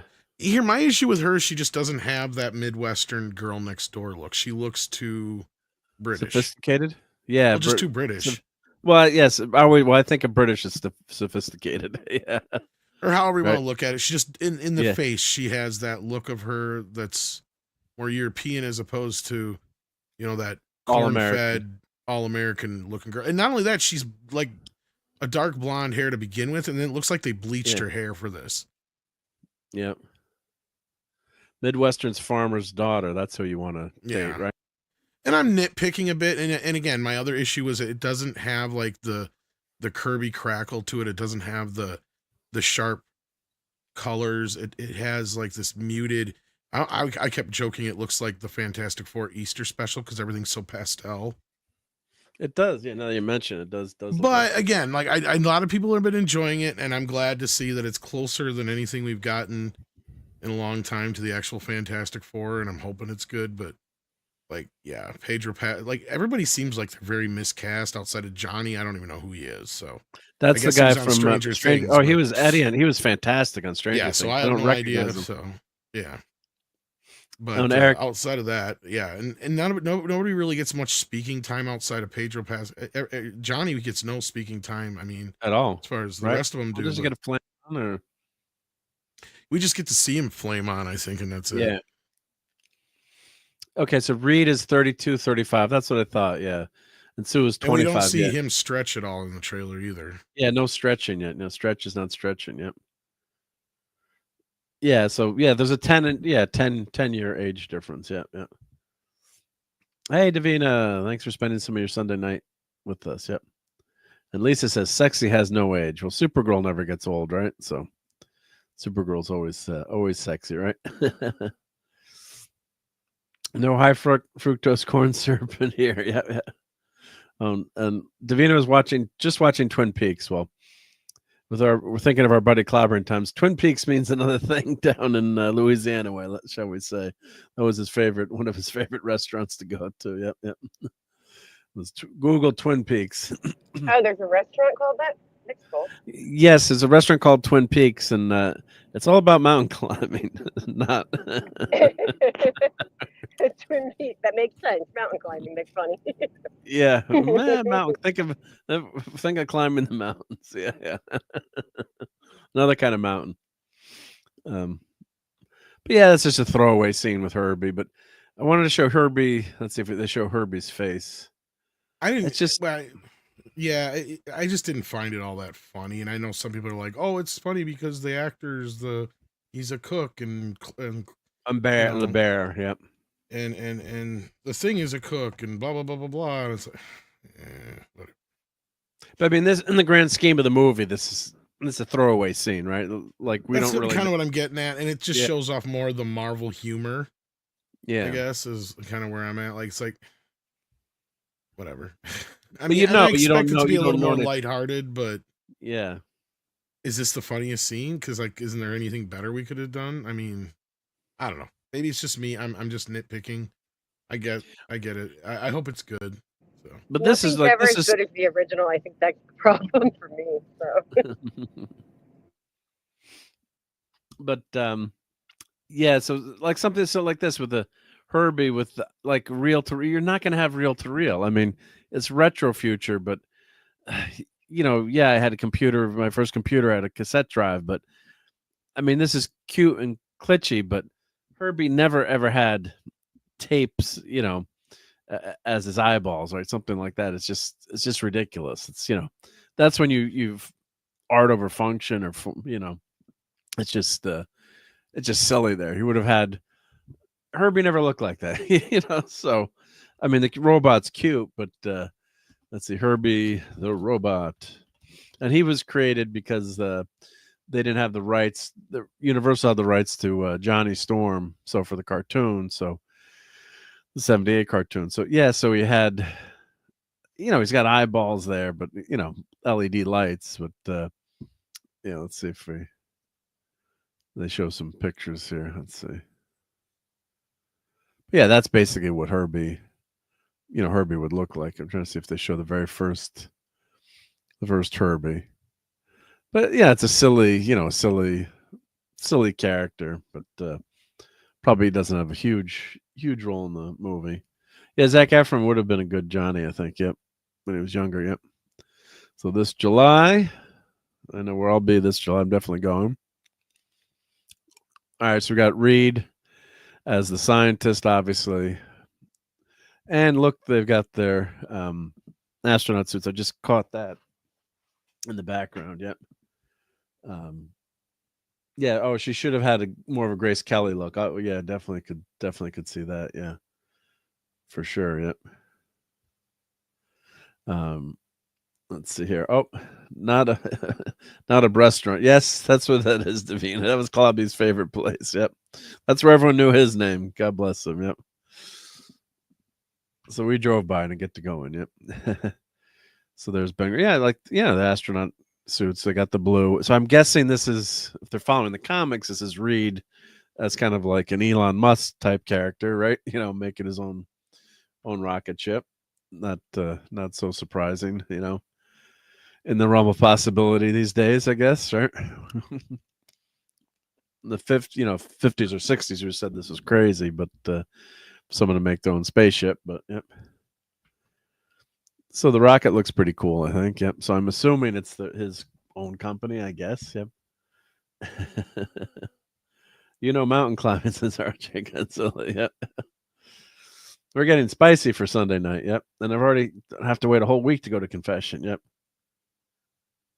I just got it. I'm a little slow. That's okay. Yep. Even the $6 Million Man in the 70s had reel-to-reel for computer storage, but yeah, in the comic looks more like a CRT. Yeah. There's nothing wrong with the spaceship. It doesn't look like the original spaceship, but yeah, you're right. There's no Kirby-esque crackle, or there's nothing here that screams Jack Kirby to me in any of this look, and I didn't do that in the first two FF movies either. But so we got the couple together reminiscing on before we met. We didn't have powers. Yeah. So, and of course, think about how terrifying it was too. The first time Sue turns invisible, it's like, is she going to become visible again, or you didn't know what was going to happen. So Lisa likes the set. Yeah, I thought the set looked good. Yep. Davina thinks it should be more colorful. Yeah, more Kirby with the colors popping. By the way, hi Lisa, hi Davina.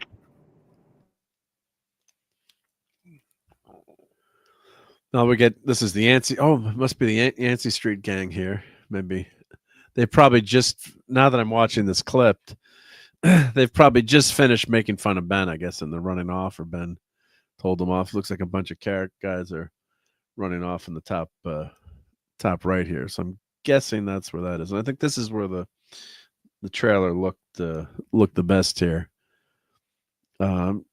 Ben probably wouldn't be wearing a tie. He couldn't tie a tie. Or maybe it's a clip-on. I'm guessing it's a clip-on.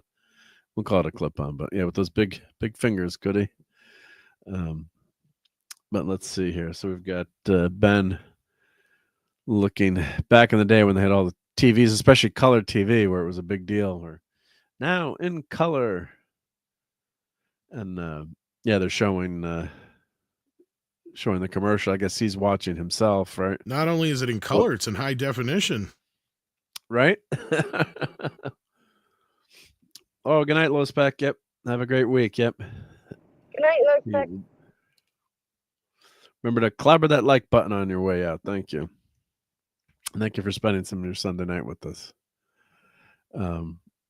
Yeah, so of course I guess it's a retro alternative universe, right?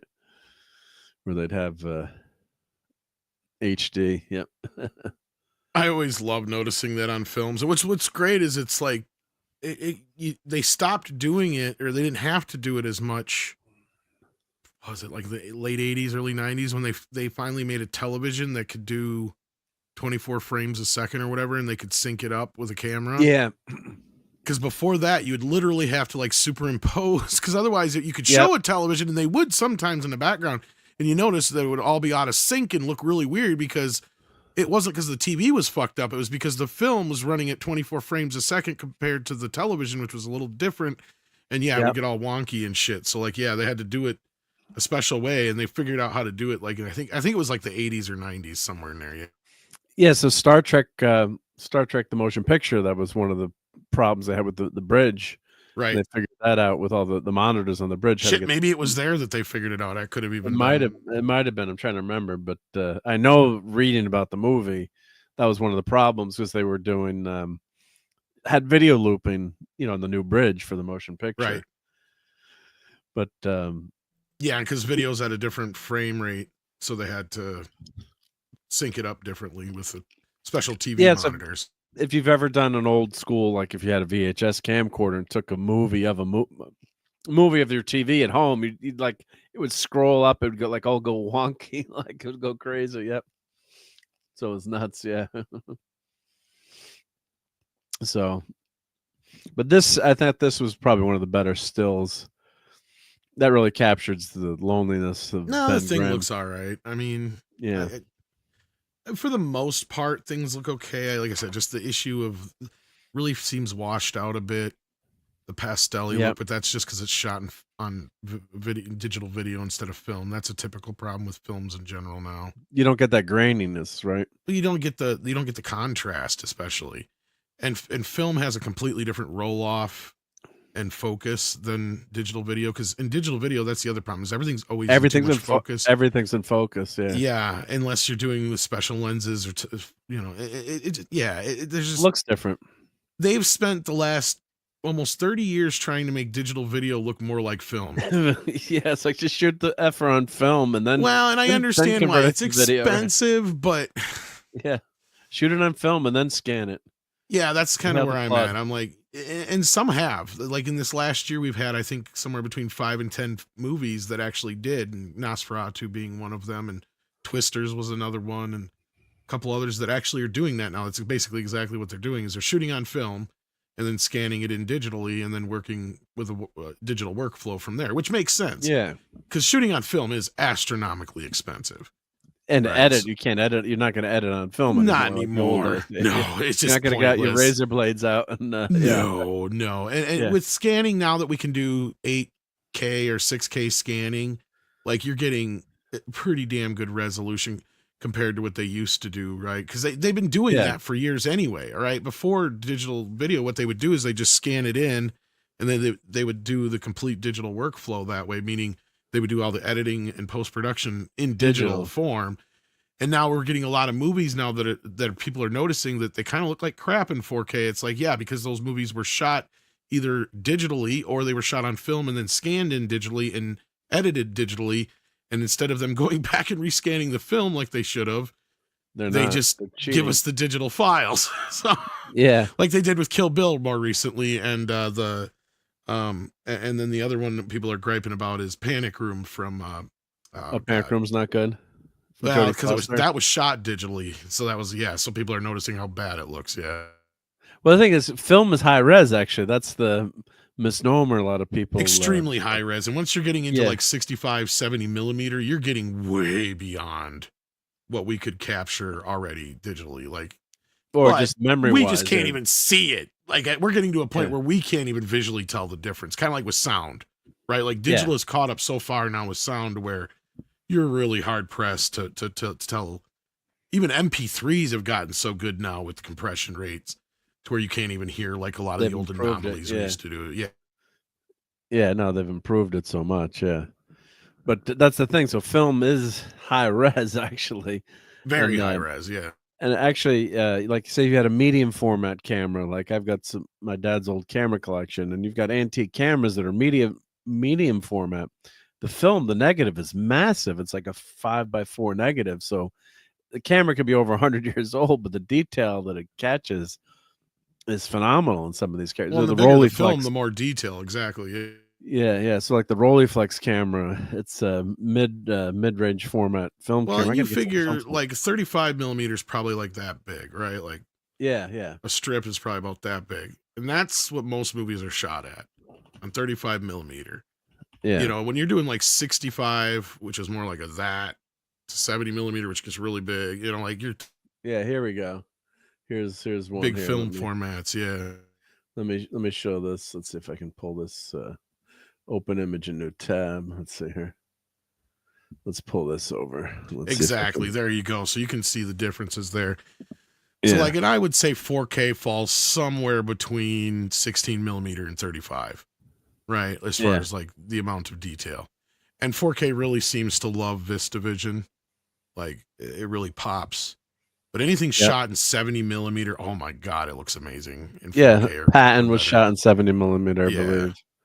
Well, that's the IMAX and all that shit. Yeah. So just the physical size. So Super 8, these are the home movies. This is small the negative is, and 16 millimeter. Yeah, that's the stuff that your parents or grandparents might have shot some video on, or not video, but film back in the day. Yeah. Yeah, and the 16 millimeter, you had some films that were shot in 16 millimeter.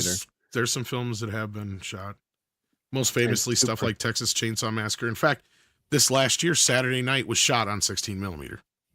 Movie Saturday Night. I haven't watched that yet. It's on my list to watch. You said it was really good. Yep. Yeah, and it looks amazing. It looks like it was shot on 35.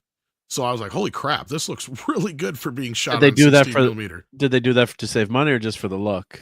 They saved the money on the 16 millimeter, but they wanted the look. So what they did was they shot it on 16. And then they scanned it in, like we were saying earlier, with the digital workflow, and it looks amazing. It's one of the better looking films of the year besides Nosferatu, as far as I'm concerned. And a lot of people were griping at how Wicked looked, right? Because they were like, how are we seeing movies like Nosferatu, which is contrasty as hell?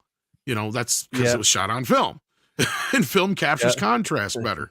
Because digital, what it captures darkness, it's not black. It's this washed out gray. Washed out gray, right? Yeah, that makes sense. So you have to manipulate it digitally. So then you're starting to already, so then you start getting into all kinds of other shit. But So here's the compare the camera sizes. So 35 millimeter. So like that, my dad's medium format camera. Yeah, I think it's 6x4x5, but it's a huge format on the. That's a huge format. Yeah.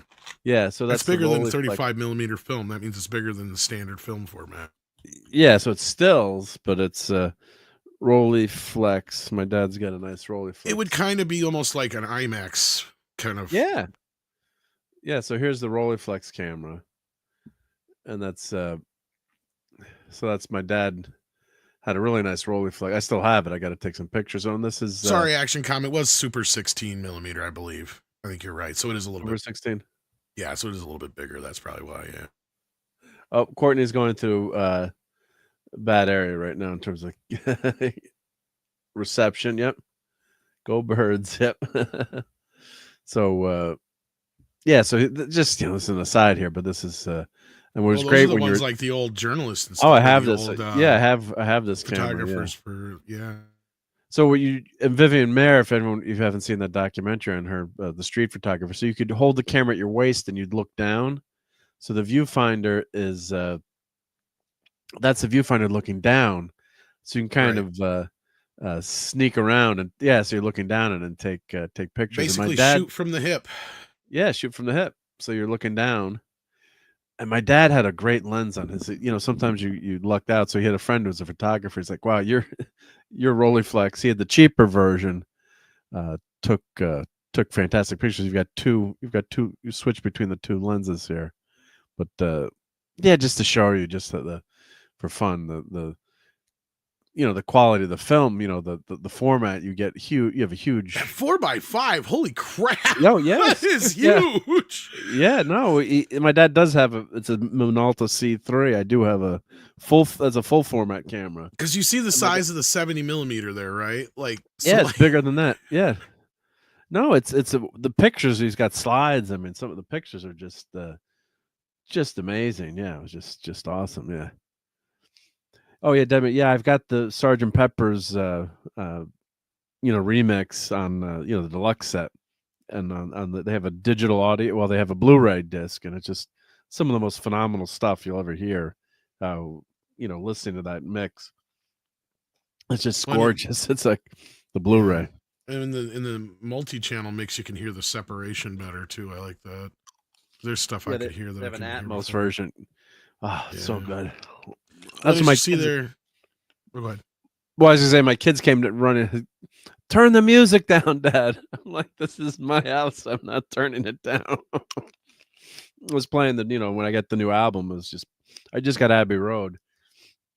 My God, the digital, just the pure, the uncompressed Blu-ray audio. I wish they'd release more stuff uncompressed, and my God, it lights up the room. It's just unbelievable. Well, the latest rumors are redoing the anthology, but it's going to have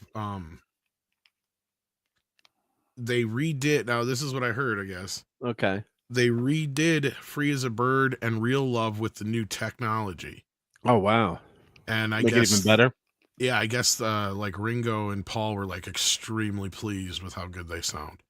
So the rumor is they're going to redo for the 30th anniversary the anthology, and then they'll throw the new single on the end of or on the third anthology, but then they might even add some new stuff. Plus, they're going to use the technology on all the old recordings. Oh, so wow, that'd be great. Enhance all the old stuff. And I mean, this AI tech for this remastering stuff, it's starting to impress me. Oh, right? It's wild. Because they're able to do some of this stuff. And I know the earlier stuff they were doing, it was like, because I remember Ben Burt, the guy who did the sound effects for Star Wars, he did a remix of War of the Worlds a few years back with this technology. Because he was talking about, well, this is technology that Peter Jackson's team put together, and basically what it's doing is it's taking a mono track, a soundtrack with just one, and it's separating all the elements. Yeah, and it's taking and separating all the elements so that you have now multi-tracks of everything. So what he did for that movie was now he was able to remix it in Dolby Atmos and 5.1 without needing to enhance it or use anything from an outside source. It's all original sound, because they didn't have the original, sound effects and all that kind of stuff. They didn't have the original mix. Yeah, because it was so old. But yeah.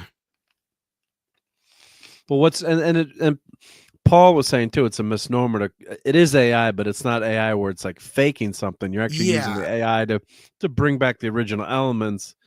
So to separate them, because originally I guess the Beatles were using 4-track. Probably some of their stuff originally was 2-track. The very, very they early would bounce a lot of shit down too. That's the other thing. So like there's the famous story. Speaking of Sgt. Pepper's, now the original 4-track recording of that was so bad that I don't even know what kind of shape it's in as far as existence, because they had bounced down so many tracks to that first track that it was starting to get clear. They said like the tape was starting to, like you could see through the tape.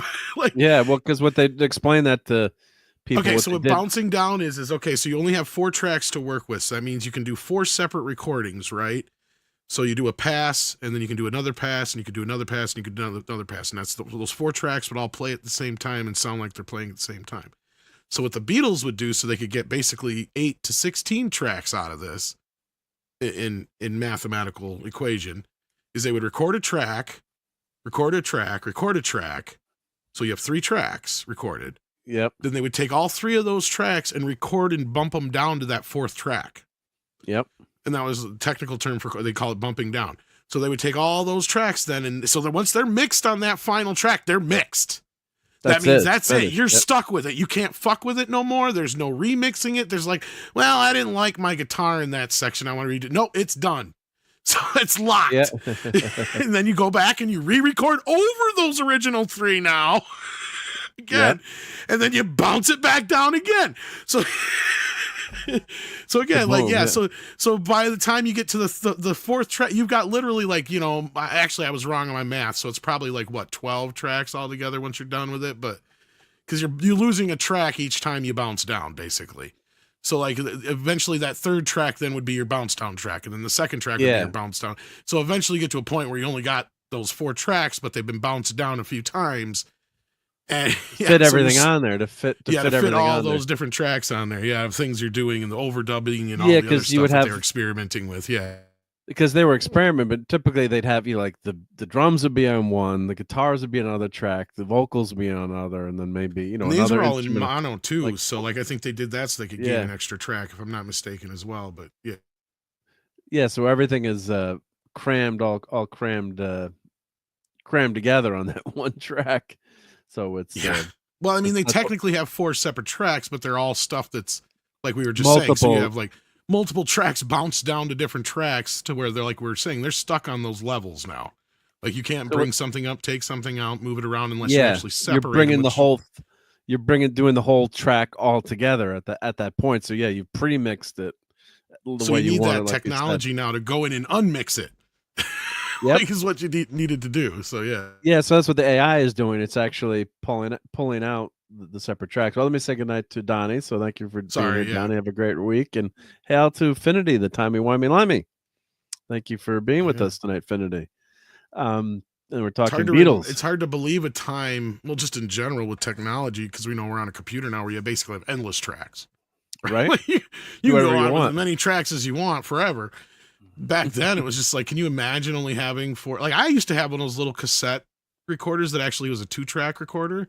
Oh, you had a 2-tracker? Yeah. Yeah, and I could never figure out how to get it to work correctly because I would always get the delay on it wrong. But it was my dad picked it up at a rummage sale one time, and he couldn't figure out because he just thought it was a regular tape. It looked weird. Oh, and it was it would play both sides at the same time. And I'm like, Dad, awesome. I think I know what this is. And I kind of figured it out.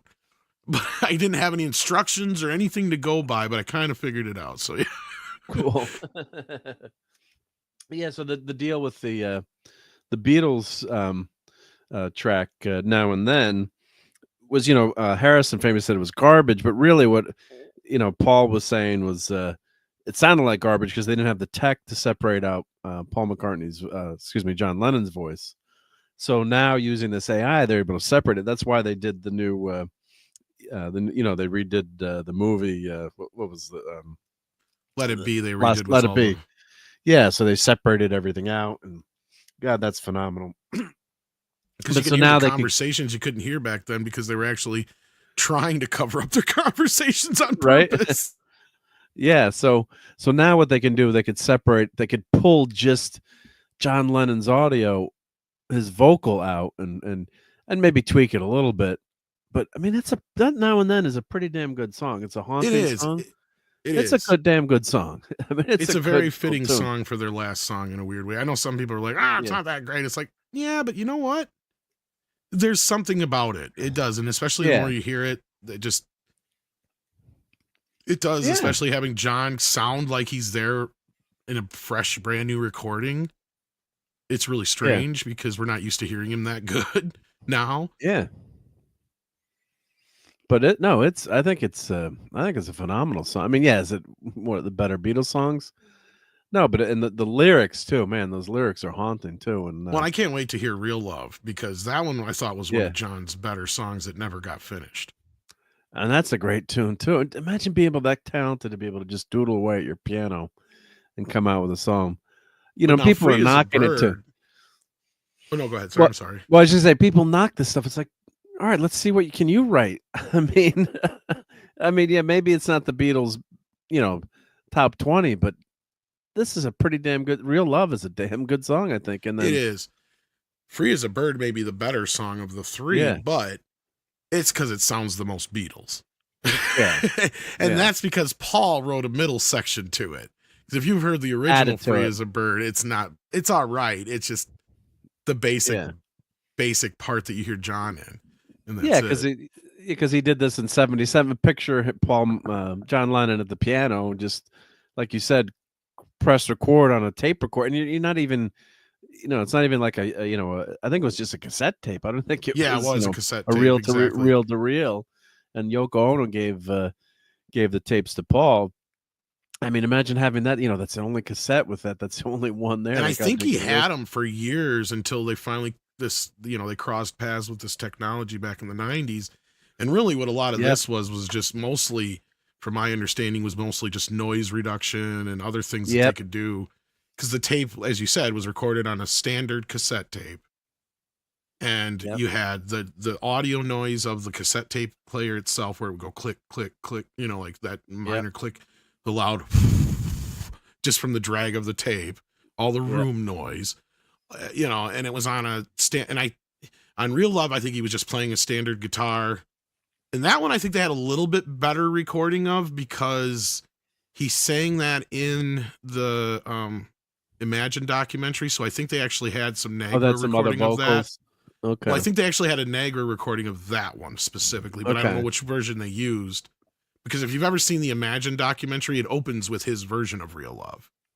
So I think that they had because that was when they were actually being filmed, and all that documentaries from that period in New York and stuff. So and that was the Vegas show or whatever too. Weren't they doing with the?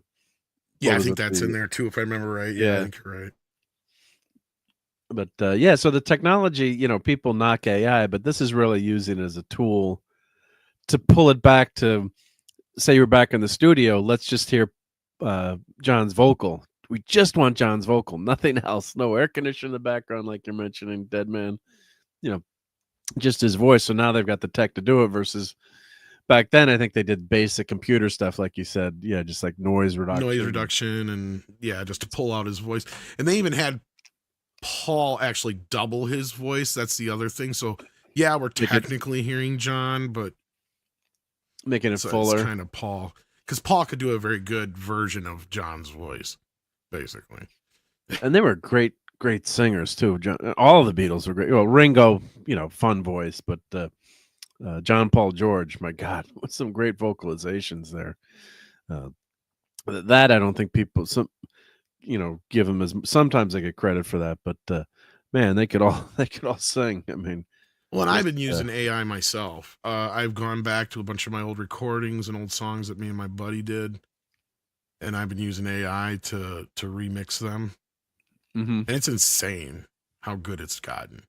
So it is my songs, what I mean? Remixing it, right? Yeah. Yeah, and it sounds like it was recorded in $1 million studio instead of fucking shit room apartment. Well, what I do when I do some hey, Mars Monkey Max, what I do with some of my shorts or short videos, I've got Adobe Premiere, and now they have that new AI, and you can say, click a button like clean up your audio, because if I'm on my other desk, my other mic doesn't sound as good as my quote unquote studio mic, my Shure mic.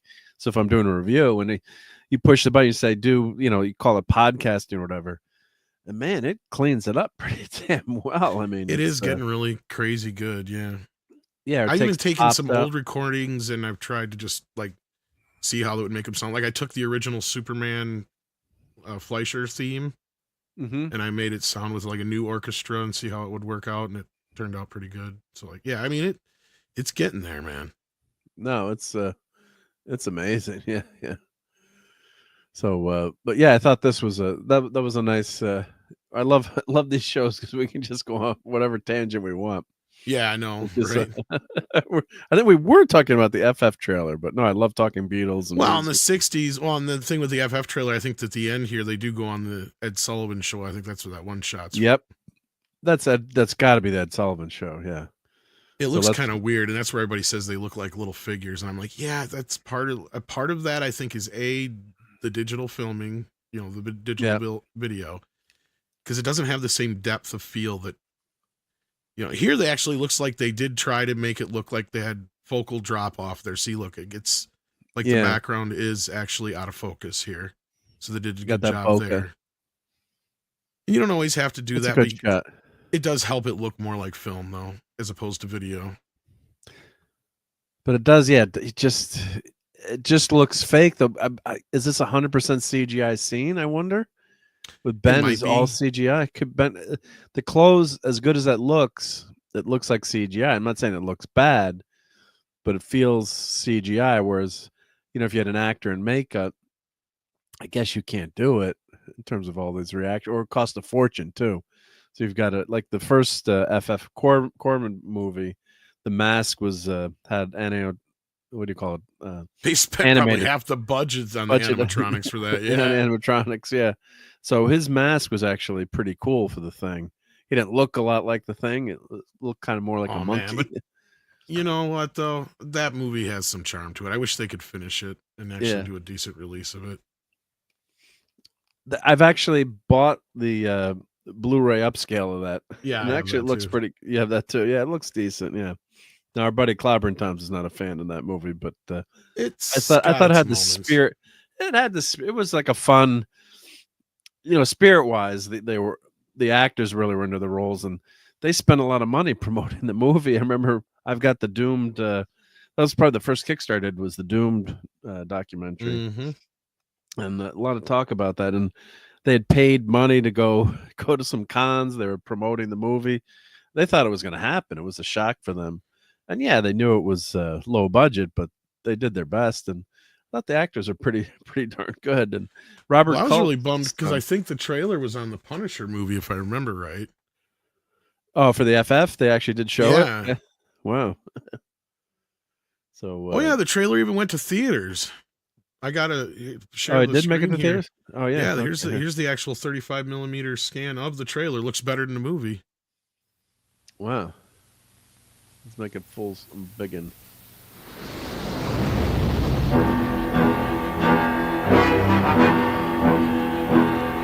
From the pages of the world's greatest comic book adventure. This trailer made me cream in my pants. On a daring mission in space, but something went wrong. Yeah, because you never got genetically transformed. They become the most powerful superheroes of all time. I remember that shot for years. I was like, ready for this movie. Yeah, it was a good shot there. No, but no. This was where, yeah, they didn't have the money for the.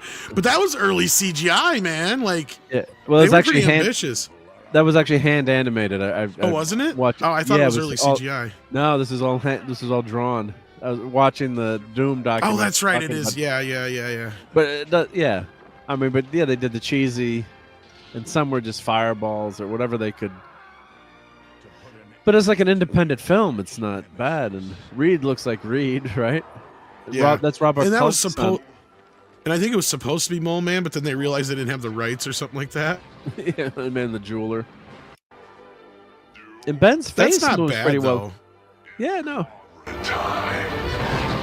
His voice is right. It's just there's something about the lip, just the way it lines up. The Fantastic Four. So that's a 35 millimeter scan of the trailer. Yeah. Wow. Rebecca Staub, she was good. Never came to a theater near us. The poster for that was great too. The poster. Oh, I was so jazzed for that, man. I was waiting for years for that movie to come out. God, I remember a friend had it on bootleg on VHS. I'm like, can you send me a copy on VHS? It's like, send me $30. I'll send it to you. I had the old nasty copy too. Yeah. Yeah, but now that upscale doesn't look so bad, I have to say. Well, and it's cool they give you a couple different options in there because I mean, I guess the better version that's out there now is the one that's on that disc too. Is the one the director got upscale. Yeah, just release the damn thing. Come on, put it as an extra. Technically, legally, I guess, like that's the thing. But it would be awesome if like just somebody happened to misplace a reel of the film to somebody who actually does scanning things. Oh yeah. So that'd be kind of cool. Yeah. Oops. Oopsie. So at least we get to see it too, not like the Batgirl movie that's gone forever. Not that would have been good, but there's a lot wrong with. I think if it legally leaks out, there's nothing they can do, right? Because it's been out there in the world forever. But yeah, I mean, I guess if you're hosting, they can come after you, but. There's no money in it anyway. But that Doom documentary, if you haven't seen Doomed, go watch that. It's on YouTube for free now. Oh, is it? Yeah, and I think Chris Gore quoted in that or on that. I'm trying to remember if Chris was in that. He might have been involved with. I know he might have helped support, maybe just helped promote it. It's been so long since I've watched it, dude. I forgot half the shit. Oh, it was like 20 years ago. That Doom. Well, no, I'm talking about the documentary. Was it 20 years ago? Well, it's been a while. That Doom documentary has been. I mean, I got it right here, Doomed. I remember. It's been a bit, maybe. I mean, I remember. I think that was the first Kickstarter I did, but maybe. Well, it says 2015. I thought it was older than that, but it's been a while. I was gonna say, I think it was just before 2015. Yeah, 2015, but then they were pushing it for a couple of years too before. Yeah, because I almost got an interview with the guy. Yeah, Chris Gore's. Yeah, of course. Yeah, Chris Gore's in it. Yeah, he's in the credits. Yep. Yeah, he's mentioned it too. Yeah, because I was watching G4. I was watching G4 back in the day, so that was kind of my YouTube, I guess. Before, yep, we had YouTube. Yep. But well, yeah, Deadman saying, yeah, Paramount won't release a 4K version of DS9. Well, what they could do is scan all the film elements, but where they get really cheap is they have to redo all the special effects because the special effects were done in SD. But they could go the route that B5 did, was just scan the film elements and upconvert the special effects.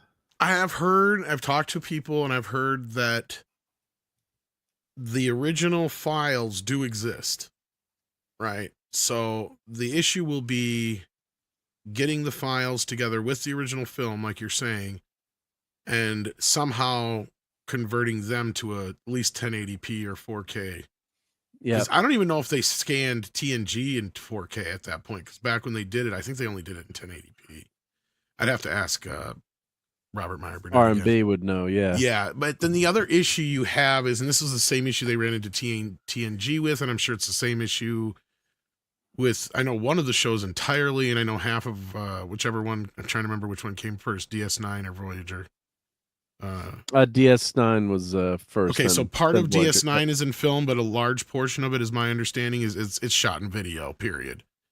Because then they switched over to video, I think. I don't think they did any video. I could be wrong, but I was going to say, because R&B, I think, was saying that they did switch over to video effects on TNG for the last few seasons, and then I think they switched over to video altogether somewhere between DS9 and Voyager, I think, because I think Voyager's completely on video, but I could be wrong. No, I don't think Voyager's all video. No, maybe the effects. Enterprise was done in HD video. Yeah, that's the only, which is funny, yeah. Now I've watched the DS, when we were doing the Saturday Night Star Trek show, I watched, there's a fan upscale of DS9, and I subscribed to Paramount, and the version on Paramount is Garbaggio. So I watched this fan, update, and I do own the DVDs if anyone's listening. But okay, so it looks like at some point they switched over to digital video, because it says 35 millimeter, and then master format was Sony D2 93 to 96, and then Sony Digibeta Cam master format 96. So 96 they switched over to video. So it's technically not video; it was digital video, but you know what I mean. Digital video, yeah, DV, yeah. But what's the resolution on that, though? I think that's 480i, if I'm not mistaken. 480i, yeah. So what TNG, what they did, TNG is made from scratch again. They re-edited the whole series. Yes, but they did run into some issues in the latter part where I think that Robert said they did have to upconvert, I think, a few shots. But a few shots, yeah. But basically, that they lost their shirt. No, they didn't make their money back on TNG, which is it was stupid how they did it. That was the thing. They should have just released it as an entire box set, and we would have gladly paid $300-400 for it. Right? Instead, they decided to try to piecemeal it out, and then people got pissed because they already bought the first season, and then they're like, "Well, fuck it, I'm not buying season 2, 3, and 4, and so on." When they're going, then they were selling episodes separately too. They were like the Inner Light you could buy set for why you could buy episodes separately. And R2 is exactly right here. And hail to Professor R2. Yeah. Later, the CGI. It's always the battles and the special effects that are screwing them up. Well, this goes back to what we were talking about earlier too, with the whole problem that, and I was talking about Bill Hunt having a bit of not a disagreement, but a back and forth about this whole thing. Because this is what I was saying, is like, we've got over 20 years of films now that we're going to have issues with. Yeah. Because they were all shot on digital video, and they're going to look like shit. Forever. Exactly. And they start, funnily enough, with Star Wars Episode 2. Yeah. Exactly. Right? Was Star Wars, was the Phantom Menace? Phantom Menace was shot on film. That Phantom Menace. Oh, it was the second movie. But they scanned it in and did the editing. Okay. Digitally. Now the second one was shot. They did a few shots in Phantom Menace with the digital cameras because George wanted to test them out. So like, I think like the shot where Obi-Wan's talking to Yoda, and it's the wide shot where you see Yoda walking. I think that was shot with the digital camera, and I think I can't remember the other shots were, but there was like a few shots that he did with that camera in the first one, but otherwise that was completely shot on film as far as the actors go. But it was all shot on green screen, so they scanned it in and he edited it all. Yeah. Because that was his big thing. He's like, I can move anybody wherever I want, and I can use I can use Obi-Wan's take from take 12 mixed with Qui-Gon's take 33. And take 33. And it's seamless. To you, maybe. Like, except the problem with that wasn't that 1080p max or 1080i, yeah. 1080i, right? Yeah. So which was still, yeah. And see, the issue is it's not so much even the resolution at that point. The bigger problem is quality of the lens. I've even seen some older DV that looks really good at at the higher uncompressed resolutions in 4K and whatnot. But the problem was the color gamut. Like they didn't have, film has a much higher, like it can capture color. Like they still haven't been able to. And this was my issue with this trailer is they still haven't been able to get it right. It's still, there's a, it looks kind of mushy in a way. Look at every Wes Anderson movie that's shot on film. There's a reason why the colors just fucking pop. Yeah. Yeah. Yeah. That Kodak color, my man. Yeah. Kodachrome, no. But no, it's Technicolor, but yeah. Yeah, but they don't have and of course that was in its infancy back then too. So yeah, 1080p or you're like, oh wow, that's HD. So for shooting for low light, doing other things like that, it works fine. Right? That's the beauty of it. With digital, you can shoot literally with candlelight. Yeah. Right. And you can with film, but you have to have a lot of candles and usually have to have some enhancements because they did for Nosferatu shooting a lot of candlelight, surprisingly. But it was positioned in a way to where they needed it to shoot the film. But yeah. Yeah. And R2 is saying you could still get a good looking A upscale to 1080 from 40 master. If it's shot in digital, yeah. But it's still, sometimes it's missing. You can kind of tell. Yeah, you can, like I've watched some upscale TV shows that are 480 to 1080p, like Voyager, right? Watch Voyager and DS9. I think I told Armin Shimmerman too, when I saw him. I said Armin, when are they going to get your show on in digital? And he was laughing like they never liked our show. He was going, great guy to meet and talk to, and shout out to him. I left my photo on the desk and he mailed me a backup photo. God bless him, but he's not on Twitter anymore, so I can't thank him anymore. He's on Blue Sky. But anywho, it was he's like, yeah. I was like, don't tell him, but I'm like, I've watched and his documentary, and R2 was saying too, they had the HD scans. I'm like, I subscribed to Paramount, but I watched, the download. I'm like, I'm not telling you where you could get it, but if you want to see it, the show looks so much better. It's just, you could do like, in a few years, I don't think it'll matter. I think these algorithms will get so damn good. Some of them maybe. There's still like still 10 a or 20 stepping years. stone. Animation, believe it or not, is actually getting really good because it's so more simplified, right? Compared to trying to do a more complicated. Oh yeah. Actual image. Like I've seen some up converts of some, as long as it's got a good base to work from, like a good 480i scan or close to 720p scan. Like more recently, like the German Masters of the Universe release, as far as I know, and the person I got a good authority on this because he actually is on the discs themselves. He claims they're all AI up converts from not our releases we got here in the US, but the UK releases, which were a little bit higher res than our releases here. Okay, yeah, because the format has more, really good. But as he swore up and down, and at first, when I first saw, I'm like, no way, this can't be. I'm like, he's got to be lying. They had some 35 millimeter scans or something that they were sitting on, and they just don't want Universal to know. But as I'm watching them more and more, I'm starting to see a few of the anomalies. But there's very few. So it's getting pretty damn good as long as it's being taken care of. Because, I mean, I can barely tell at this point on some of this stuff. Like, I would have thought. So I think, like, in 20 years, like, look how good the MP4 or MP3, I should say, audio format has gotten, and compression, and I think they'll be able to, in 20 years, they'll be light years ahead. I just don't want them to be lazy and cheap about it. See, that's my problem. It's like, if you have access to that original film, then scan it. Quit fucking around with some of the shit like Cameron has been doing and some of these others have. Yeah, the bullshit. Yeah, but like Star Trek, the original series, everything was put out on film. All the effects were done on film, on quote unquote high def film. So TOS was very easy to come out in 4K or Blu-ray. They just had to scan. And again, those I think they have to rescan them again. But yeah, no, those they should, at least the original versions, and they should be able to do anything to them though. They don't have to. They have the original film, versus like DS9 or where they had you had the special effects were in typically were 480p or 480i. Well, for the SD. For the new versions they did for Blu-ray, those were all scanned, I believe, in 2K. If they were scanned in 4K, I can't believe we haven't got a 4K version of Star Trek yet. Because that was my understanding was the issue with the motion picture. Getting the director's edition was that one was stuck in 480p because they redid it. Yeah, when they did it for home video, so they didn't do it for any sort of theatrical release, so it was in the lower definition.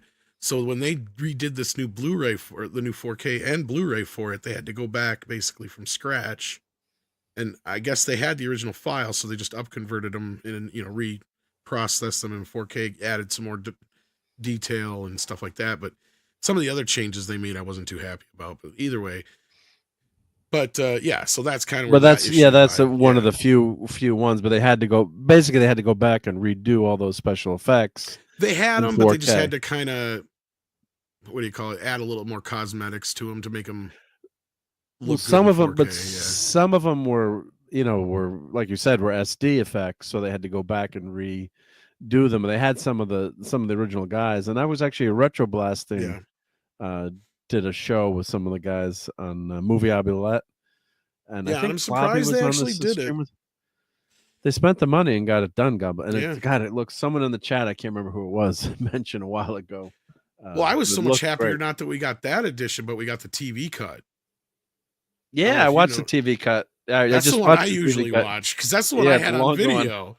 Yeah, the longer one. Yeah, that's the one I always grew up. I didn't even know there was a shorter version for years. Yeah, because I had the box set. Long. I had the box set that had the special television cut or whatever, I guess, on it because it was like 2.5 hours or whatever it is, 3 hours almost. It's long. That was so long. I remember that movie was on TV and we drove home and didn't miss that much. Like there's a commercial. Oh, you could leave and you could go to the store and the restaurant and whatever else during the whole scene where they just show the ship. So yeah. And Hail to Andrew Jill. Speaking of Star Trek, I'm just kidding. That's a great movie. Yeah, but Clobbering Times and Raquel and I did a review on my channel of the 4K episode, and there's also that Retro Blasting when he was doing that meetup, the virtual con back a few years ago. Let me see if I can find the link to that on my channel. But there was there was something for the fans, right? And they actually they did it right. So God bless them. So maybe there's a few faults on some scenes here and there, but it was a labor of love to get and then you talk to the Dave, who was the designer, some of the special effects guys. Let me see if I'm trying to do a search and talk at the same time. But they did. So they really, one of the guys was brought to tears actually with that. Here we go. I found the link here. I'll put this in. Yeah. So let's this was a director's cut. God, this was when did we do this? Let's see. 2 years ago. God, so Clobby was on this with me. And I think Raquel joined us too on this one. But let me put this. Go back and watch this, or not now, of course. But check that review out with Clobbering Times on the channel. We did a watch party with this too. So, and this was Mike's favorite. I think I'm probably going to say this is probably his favorite. As much as he liked Khan, we all agreed this was the most Star Trekian movie of them all. But yeah, that was a fun time. Oh, and Jilly was on, popped in on that one too with us. Yep, of course. How can I forget that Jill was there with us talking about this movie. And but yeah, that was great. Just great that they did that. So yeah, so what I'm getting at, I think too, that they could do is if you don't want to spend the money, at least give us that upscale of Deep Space Nine or Voyager in the interim, and then someday I think it's going to get so good that maybe they'll be able to recreate those special effects. It'll just be like child's play to recreate those space battles someday. It'll get to a point where it'll be very cheap, and then they can make. Well, they wait too long. A fan is going to do it. Yeah, well, right. Like that's the thing, and right. And the only thing they've got standing between them and the fans right now is any access to the actual film scans. Right. So and then that's the only upside that they have right now on their side. That as far as I know, those shows beyond TNG and Enterprise, obviously, because that's already in HD. The DS9 and Voyager, the versions that are out there on disc right now are from the Video Masters, so they really look like piss crap. poor quality. Oh, so yeah, that's what I was horrible. trying to say with upconverting with AI. You're just upconverting the problem, right? Yeah. And that's where the good scans that I've seen that have upconverted stuff, that's where it makes a big difference. Like somebody sent me a 4K upconvert of the Prince performance from 2007 at the Super Bowl tonight, and I have to admit that looked great. But you know what? The source for that already was either a 720p or whatever broadcast from at that time. So if you have a good source to work from, something like that, all it's going to do is enhance it a little bit better to where, it's not going to bring out the anomalies so much because there aren't any compared to an old Video Mastered where there's tons and tons and tons of them. But like the DS9, I can't show it now because I got in trouble, but the DS9 upconvert, damn, it looks good. And it's a fan upconvert. So I don't know how much, I haven't seen it. So I can't speak to it, but it's great. I mean, it's as long as people don't look too rubbery, I'm not. No, it's pretty good. Unhappy, but yeah. But the thing is too, I put on the Paramount streaming side to side. Mm-hmm. And, one monitor I had the Paramount, one monitor I had the fan upconvert, and it looked pretty. I mean, it's not great, but I'm gonna pick the upconvert, 1,000 times over the streaming version because it looks so crappy and blurry. I mean, back when that show came out, I was watching that on a 13-inch, color TV. So, but even just your computer monitor is 24, 27 inches now. Mm-hmm. So, well, and I've seen some of these though. I've gotten duped into buying some now. It's really pissed me off on the crappy versions. Well, I think I'm getting an HD version of a show or a movie or whatever, and it turns out just to be a VHS or DVD. Yeah. And they even did it recently with the Hulk. So I was pissed because they released the Hulk. Well, it was foreign release, but it's just an upconvert of Video Masters, not the actual films. Bastard. And I'm like, what the fuck? So it's all smudgy looking. It's I'd rather just watch my old 480p. Yeah, DVDs. I mean, if you're gonna pay for it, yeah. But they did the same thing to RoboCop the series as well, plus cropped it off at the top and bottom. To make it even worse. They did that too. That was a pretty good series. The RoboCop, but there's a couple of them. There was they had those miniseries, then they had that Canadian. Yeah, this would be the actual series from the series, right? Yeah, so not Prime Directives and all that stuff, but before that. Yeah, that fake upconvert. Yeah, and Deadman saying 4K TMP is so good. Used to hate that movie. Yeah, a lot of people didn't like it, but it really grows. It's easy to make fun of, but like you just said earlier, it's one of the most episode of the series because it was meant to be, and besides 5, it is the most Star Trekky of the Star Trek films, really. 5 is the only other one I could see being an episode of the series. Yep. And well, maybe 6 too, I guess. 6 is maybe more of an episode of TNG. Yeah. Well, yeah, I agree with that. But So and Jill's asked, has Tom seen the director's edition of TMP? Because it is the best cut. I feel like Tom did when I saw the original cut, but the director's edition fixed everything. To a point, I actually like the TV cut. And this is what I was just saying, Jill, is I appreciate the director's edition. But the TV cut just has everything, and that's the version I grew up on. Because that's the version I had on VHS without even knowing it was a different version for years until years later. Yeah. Because you recorded it off the TV. No, it was actually part of the box set, and I didn't even realize. Oh, for years they didn't release the theatrical cut on VHS, but only like once or twice, I think.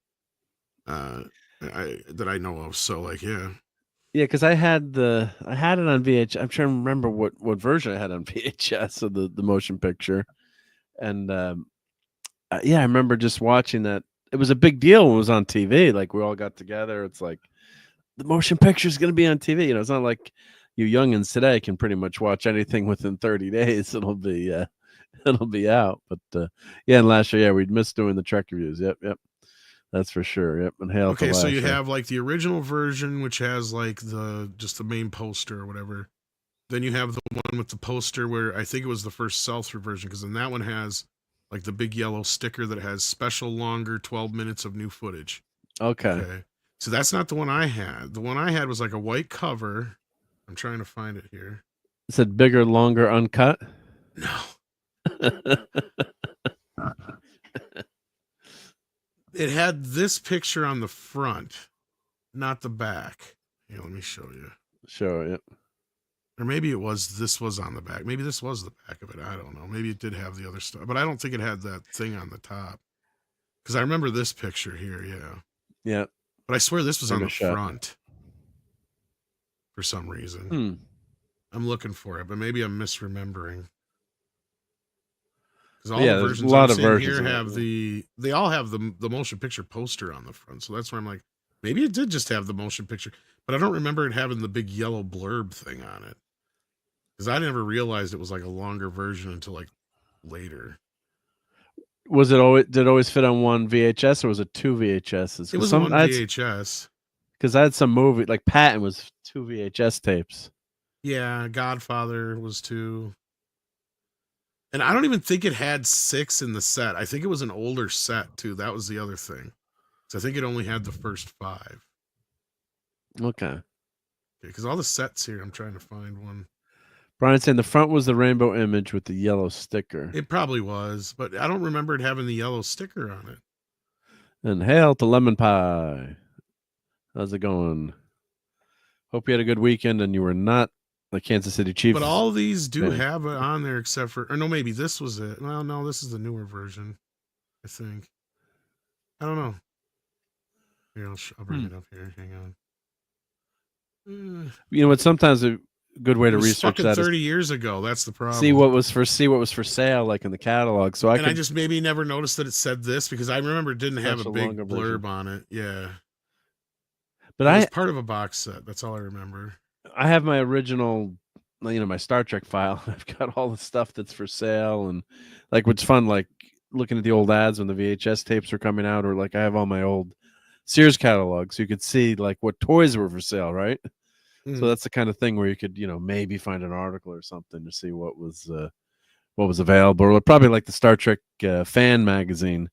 If you went back to when that came out, I'm sure they would have articles on the movie, contemporary articles on what movies were coming out. But I'm sure they sold.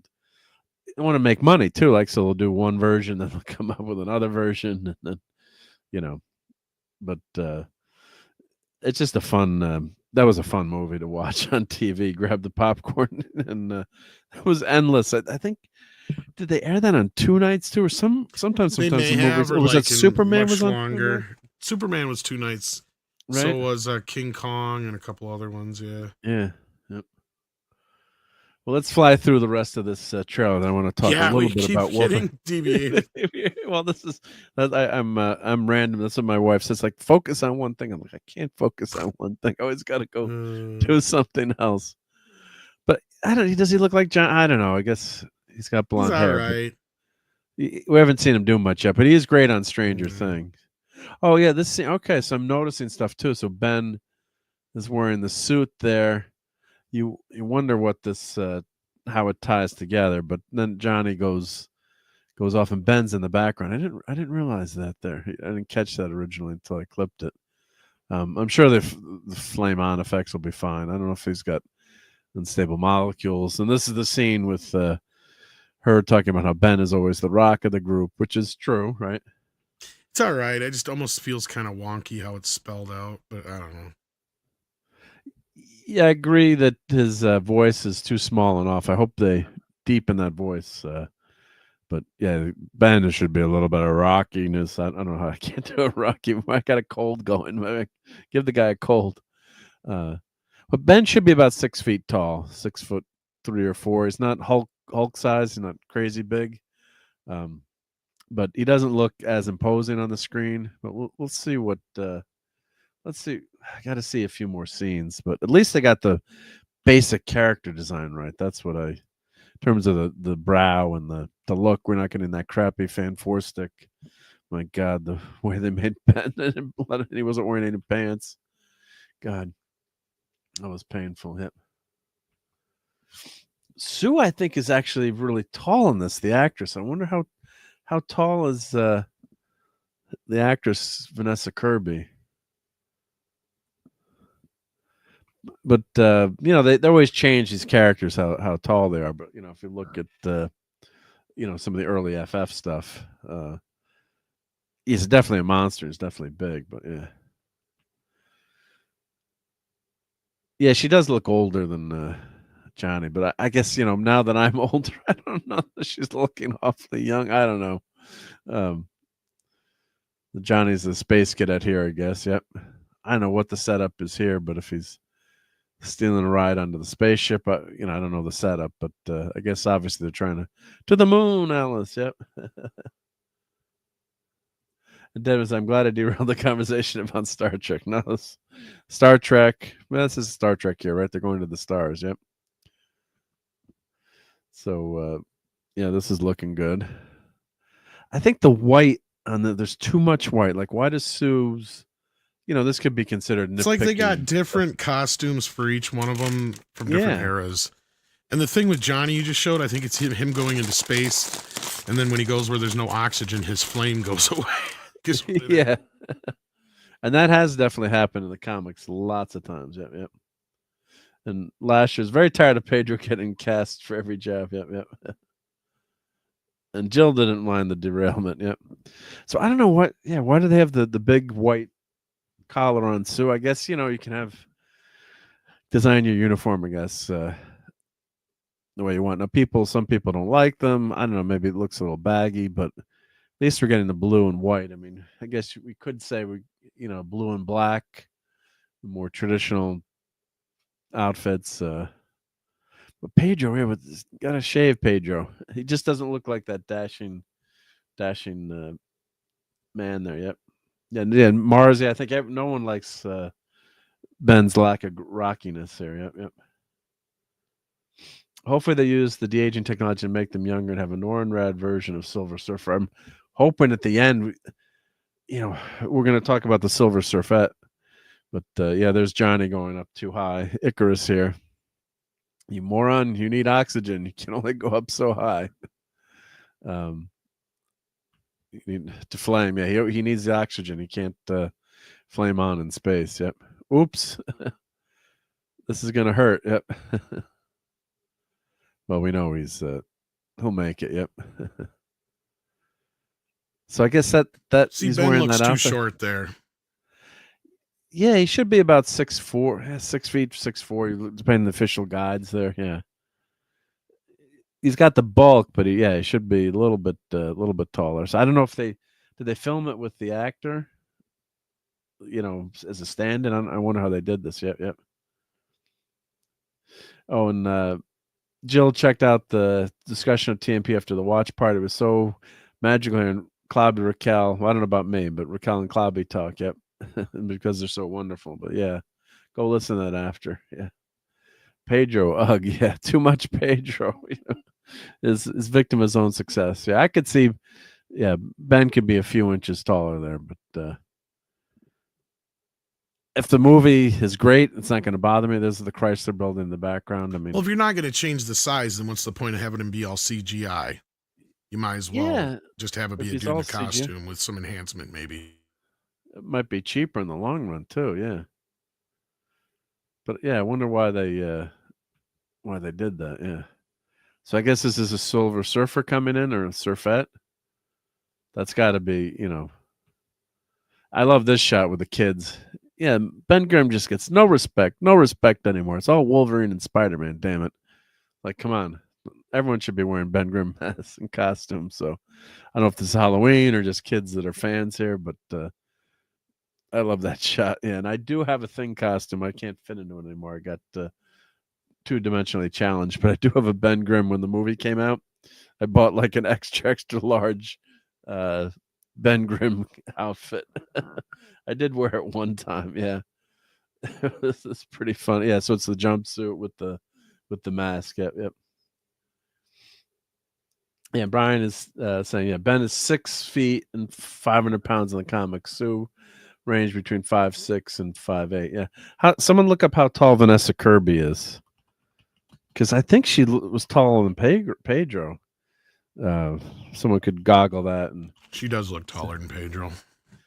She looks pretty tall, so I don't know what someone could sometimes they lie about how tall they are too, but someone let me know. But it also depends on how you film things too. Like they try to make Tom Cruise look taller than he is. Omar says she's 57, 5'7". Yep. No respect, dude. No respect. Yep. Jesus, then how short is Pedro? Yeah. Pedro is 50 and Vanessa Kirby is almost 40. Well, how old is she in real life? Let's see. Vanessa Kirby. Let's see. Wasn't that closer to the age range difference in the comics? It's about 10 years, 10 to 15 years. I was going to say, yeah. So I'm actually surprised they went with that. Oh, she's 36, born in 88. Oh, 88 was that long ago? Shit. Almost high school. Yeah. 36, yeah. So yeah, but people look a lot younger today too, I think, compared to how they did years ago. But yeah, so they could be a little bit, make them a little bit bigger. Yep. So I guess this is a version of the Fantastic Car. I'm guessing this futuristic car was in by. I don't know if that says Fantastic Car there, or it's going to fly away. Or Lasha said she's taller than me. And Pedro's listed at 5'11". Well, I'm almost 6 feet on a good day, but I think I shrank a little bit now. Yep. And Mars, oh my, it's dead on. Yep. Yeah, she does look older. Yep. She's got a maturity to her. Yeah. I guess that says Fantastic Car. I think on there. So it's a fun retro futuristic look, I guess. Yep. And we get Johnny flaming on to go. I guess he's going to go into that water tower. But yeah, looking at this, like it just looks all CGI. Like this is all this water tank. There's just something about it that looks. You can just tell that it's. Yeah, none of it looks CGI, real, right? Maybe at speed it looks better, but. It just looks cartoon. It does lacks that depth perception. So, Rise of the Silver Surfer had some good scenes in it too. That was a great. Remember the chase scene with the Silver Surfer and Johnny? That was one of the better FF scenes. Of course, now we get Ben running here, and of course he's in the jumpsuit. Saves you CGI money, for sure. Blue and the white, it's okay. I can live with it. I guess it's better than the black. Now, this is allegedly John Malkovich being the Red Ghost. Oh. Gandalf, yep. So the Red Ghost is a commie pinko who's got super apes. He's got 3 super apes that are really cool characters in the comics. So that was the speculation. He's the Red Ghost. What do I know? I mean, just repeating those rumors, but let me just see if I pull them up. Red Ghost FF. Come on, keyboard work. The Red Ghost. So here is the Mr. Ghost here. So that's people are speculating that's Malkovich there. Oh God, could that graphic be any tinier from 20 years ago? So that's who who they think it could be. So he's got his super apes, a gorilla, baboon, and an orangutan. Yep. So we'll see what happens, but that could be interesting. I think they should have done Dr. Doom first, or the Mole Man. You could have done the Mole Man and just copied those first few issues, then had Dr. Doom in there. But I think Doom is going to be in it. I just don't think they're showing us Robert Downey Jr. That's why. But you think? I wonder if it'll just be in the last hat, just like as a cameo in the end, setting up something else for the Avengers movie. You think he'll have substantial? You think he'll have a more substantial role? Yeah. Because he went into space with them originally, didn't he? And there's shots of them going into space. Well, not Doom. That was in the Ultimate FF version when he went into space with them, and then that was in Modern Comics, Garbaggio Comics, as Kloppy would say. But they were in school together, and then Reed points out a mistake that Doom had in his experiment, and Doom is just so arrogant. He's like, "There's no way that I would ever make a mistake," and that Reed Richards would find it. And so then an explosion goes off. But famously, he's just got like a scar under his eye. But he's such a perfectionist that he can't show his face anymore with that scar. And Gerald says, "I'm as tall as Princess Leia, though. I said once that someone got offended. There's no way she's as short as Carrie Fisher." And R2 likes the production design, but I'm not feeling the actors at all. Looks like Alex Ross art in some scenes. Well, that would be great if we had Alex Ross art. He did some nice FF, not really nice FF comic, which I bought trade paperback. So at least we're getting Galactus. We're not getting a goddamn cloud, at least. And Deadman is throwing our friend Culture Casino under the bus. Is he in this movie? He's playing Ben Grimm. It's a short Ben Grimm. Yep. You can quote me on that one. Yeah. So at least we get the real.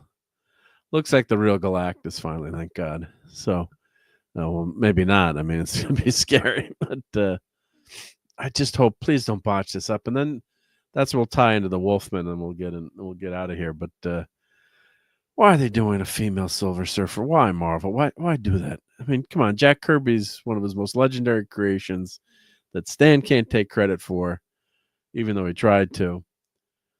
And you're going to do a female Silver Surfer. What the hell is going on? So, yep. I'm fitting that came up here. Yep. So, yeah, this is the emotional pitch at the end. Yeah, this is definitely that's the Ed Sullivan shit. Let's see. Beatles, Ed Sullivan. And let's see if I can get a picture of the Beatles. Here we go. Oh, it just disappeared on me. If we grab this picture. Here we go. So this timeless set here. See with the arrows, everyone? It all ties back together. So was Ben the Walrus? Who was the Walrus? Yep. So that's kind of fun. Yep. Alternative timeline. Yep. If you play it backwards, it says Ben's dead. Ben is dead. Yeah. Oh wait, but they're all wearing shoes in this scene. Yep. And RJ Godzilla says Marvel should have gone with the Red Ghost for the first FF movie. He's a good disposable villain with the super apes. Does the whole dark reflection of our heroes thing the MCU likes? Yeah, that could work. Yep. Silver Surfer, Herald of Galactus. Yeah. Silver Surfer is better though, I think. Silver Surfer, yeah. And they've got Frankie Ray. I mean, they've already got a female Herald of Galactus. They could have done Frankie Ray. It just takes away from Norman, unless maybe when the FF come to our universe, she's going to meet Norman. That's the rumor. Or both of them are in it, or both something of them like that, yeah. Both at the same time, I guess. Yeah. So I guess, but yeah, just not just so MCU. I mean, I hate to use that term, but it's come true. I mean, it's just it's you can't deny it. I mean, I didn't know Culture had a band yet. Let's see. Close your eyes and look. Yep, there we go. The Beatles. Yep. Mark, do you prefer the Fantastic Four's team costumes with the circular or triangular neck collar? I get it. They're the Fantastic Four, not the Fab Four. Yep. I like the circular neck, circular collar. But I don't like this neck rise here, though. This neck is going up way too. Oh, I can't zoom in on this because it's a slideshow, but you shouldn't have a turtleneck, right? Thing loves you, and you know that can't be bad.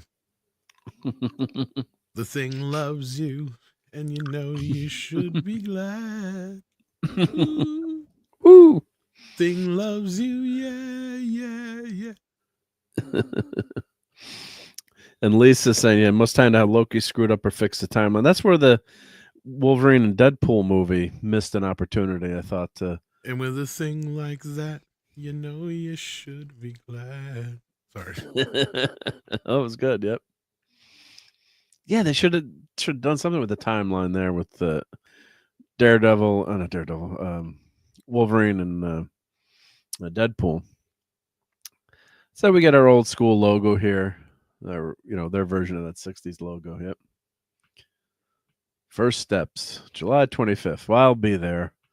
Hopefully, I won't want to walk out like I walked out of the almost walked out of the Fantastic movie. God, that was bad.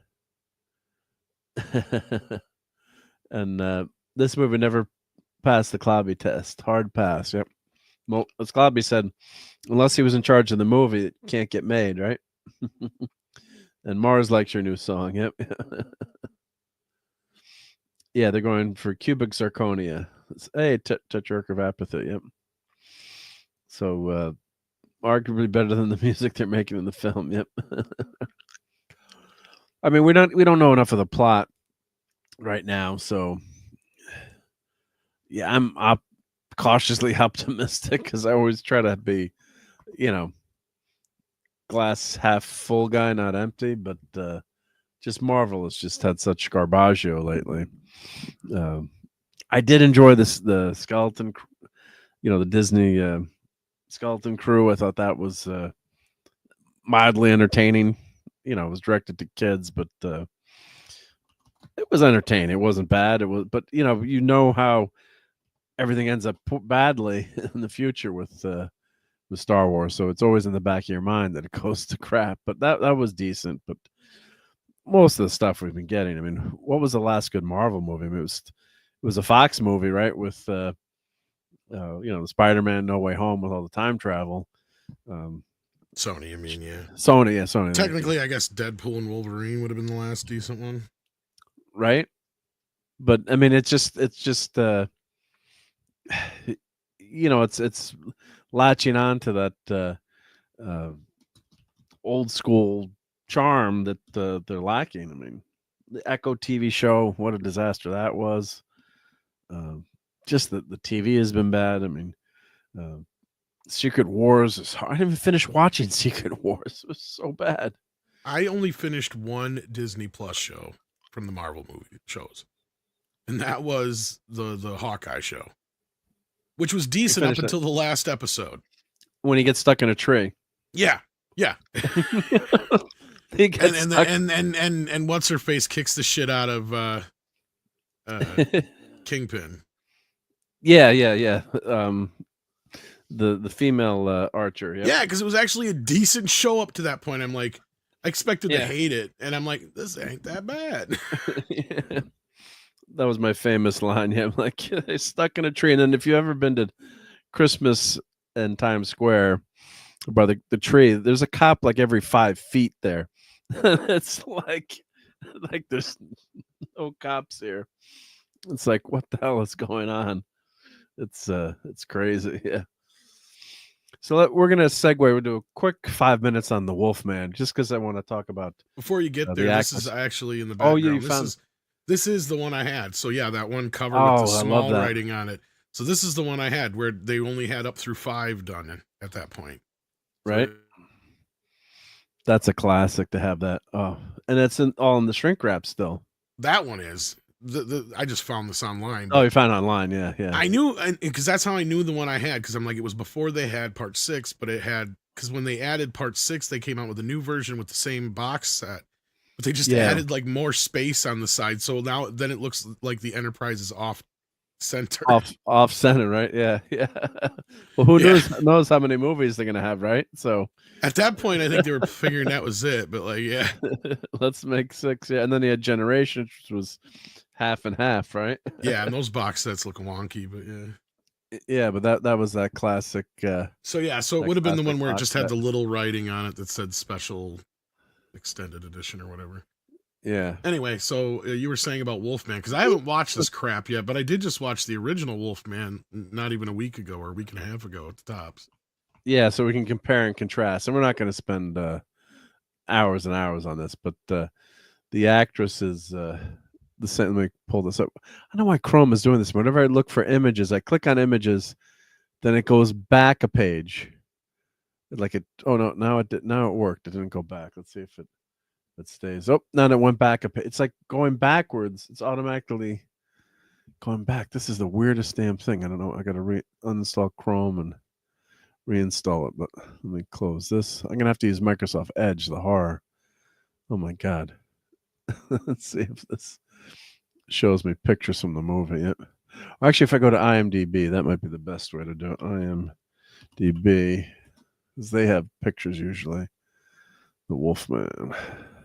So yeah, so I guess the movie opens up pretty well. The first 10-15 minutes, I think, were pretty decent. So I think it's it's just Wolfman. Okay, let me go to the pictures here. So let me get this up on the screen here. Yeah, so I think it's streaming now.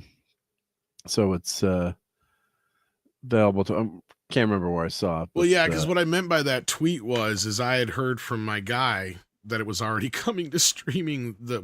Last Tuesday or whatever it was? Because the movie had only been out for 2 weeks or 3 weeks at that point. Barely was out, yeah. Yeah, and I'm like, already? Because normally Universal has a 36-day window on their things.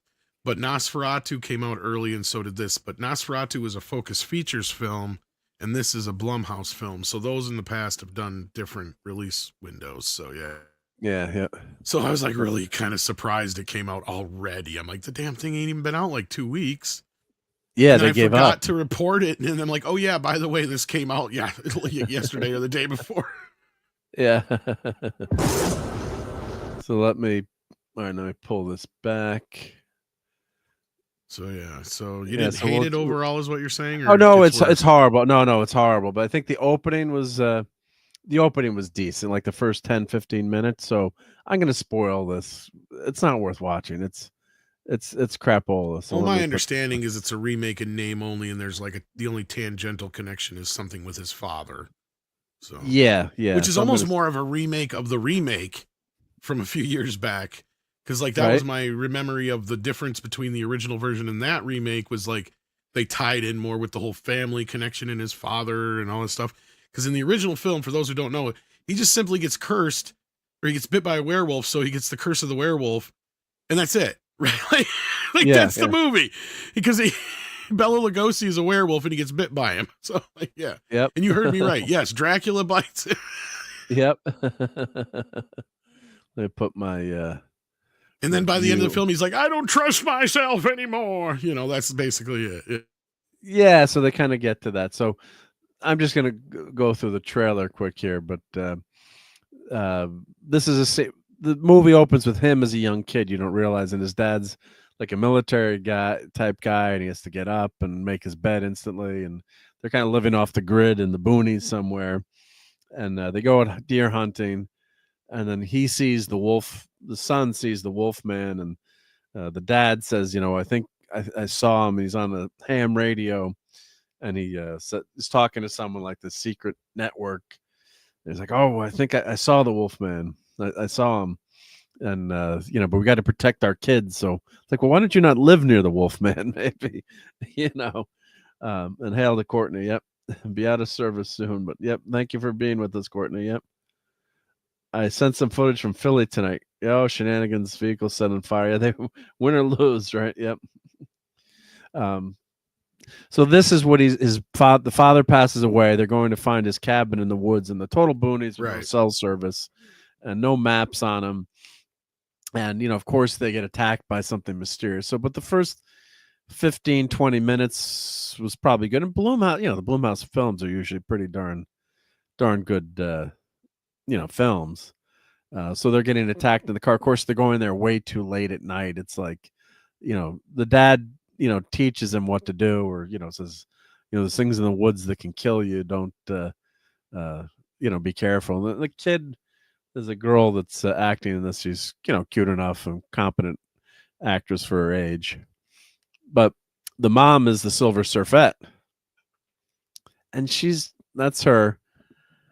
She's, I'm not saying she's a bad actress, but there's nothing impressive about her where it's, oh my God, she's going to be a star, or this is going to be great. Wow, what a great presence she has, or not outstanding, right? So for the Fantastic Four, you'd really want someone that really do an amazing job. So, and she's not overly, a cutie patootie either, right? In terms of, we're all joking, Sydney Sweeney as the Silver Surfette maybe wouldn't have minded so much, right? So, so that's the opening scene where they're getting attacked by the wolf guy, the wolf man.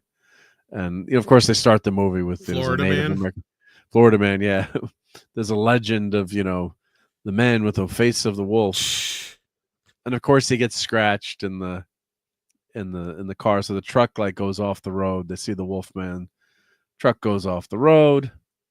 They're running back to Dad's house. So this is all the beginning of the movie. So this part up to here I thought was all pretty good. Of course, they meet like a guy on the road, someone he knew as a kid.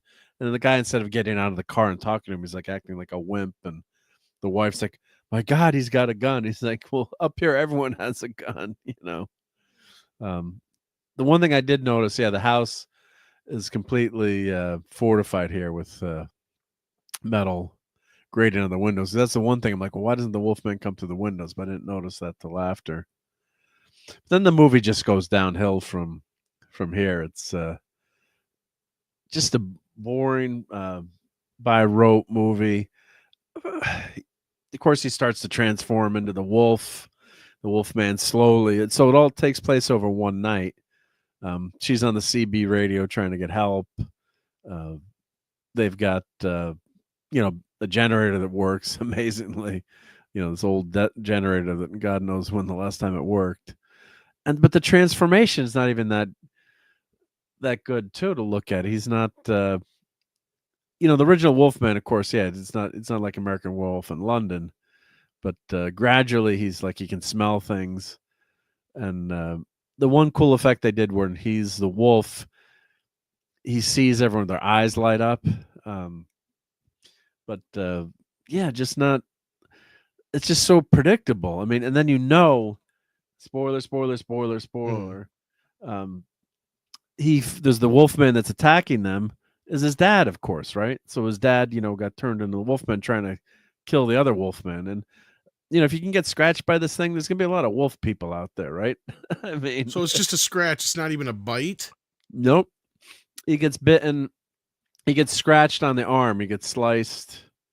That's on his arm. Because what's funny about this, and this is something Andre, and I think he might even want to do a video about it. Because I had pointed out that the stupidest thing that they're doing with this, they've tried now for the last almost decade to try and redo the Universal horror monsters. And every time, this is like their third attempt now to try to do this, and this is a failure. It's flat out failure again. And I don't understand what they're doing. It's like they're trying to get as far away as they can from what the original, like they're almost embarrassed. It's like, you idiots. It's like, that's the one thing you have going for you that the rest don't, is when people say Frankenstein's monster or Dracula or Wolfman, what do they think about? The original. First thing that pops in your head is the Universal monsters. Yeah. Why aren't you leaning into that shit harder than crap? Like Andre's never even seen Monster Squad, but have you seen Monster Squad?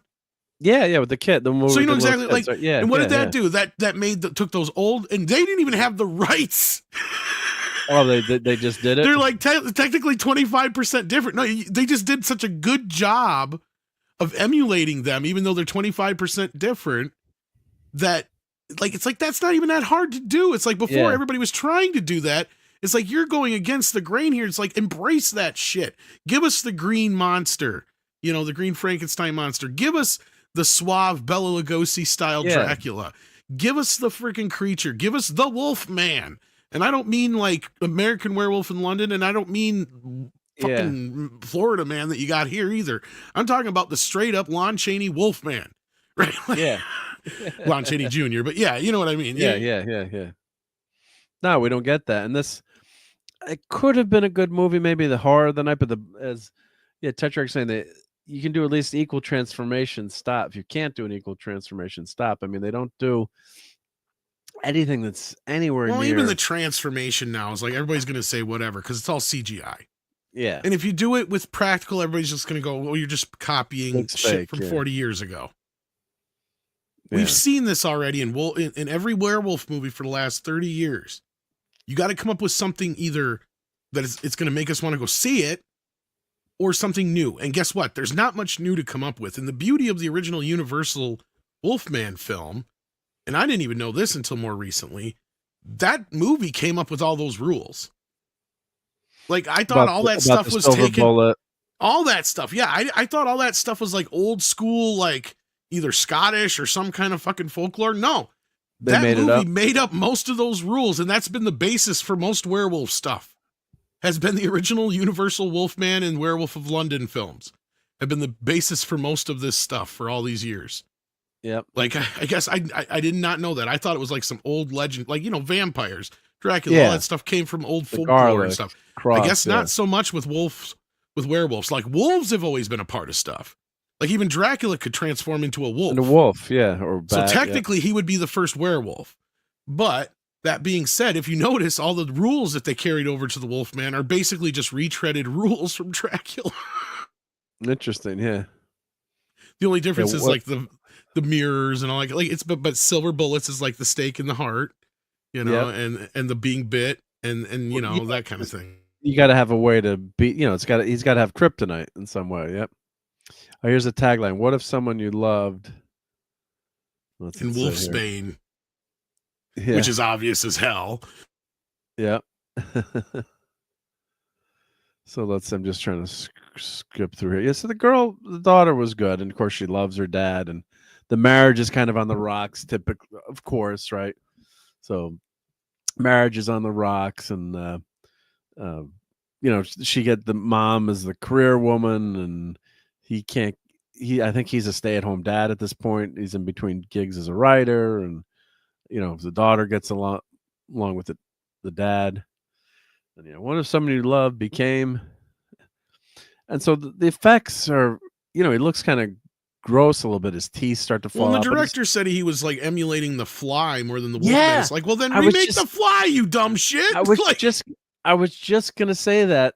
I was just going to say it reminded me more of The Fly, and I can't believe you said the director said that, because his teeth start to fall out and his face gets all gross, and he's a freaking Wolfman and his hair starts to fall out. It's like, why is his hair falling out? Well, that's why I was joking about the Florida Man thing, because that's where they had the guy at the Universal Horror Nights in the Wolfman costume, and they're like, oh, no, that's not the final version in the movie, and it turns out that it is. Oh, it was? Yeah. They lied, yeah. They lied, yeah. It was a mask. It wasn't like the full-on makeup version, but it was like, yeah, that's what he looks like, is some weird hobo from Florida that was high on meth or some shit. Oh, and this in the movie, he doesn't write this, he writes dying. They changed that. He writes dying, not. And didn't they lift that right out of The Fly? Because isn't that what he types on the computer or whatever? Yeah, he can't speak anymore. Yeah.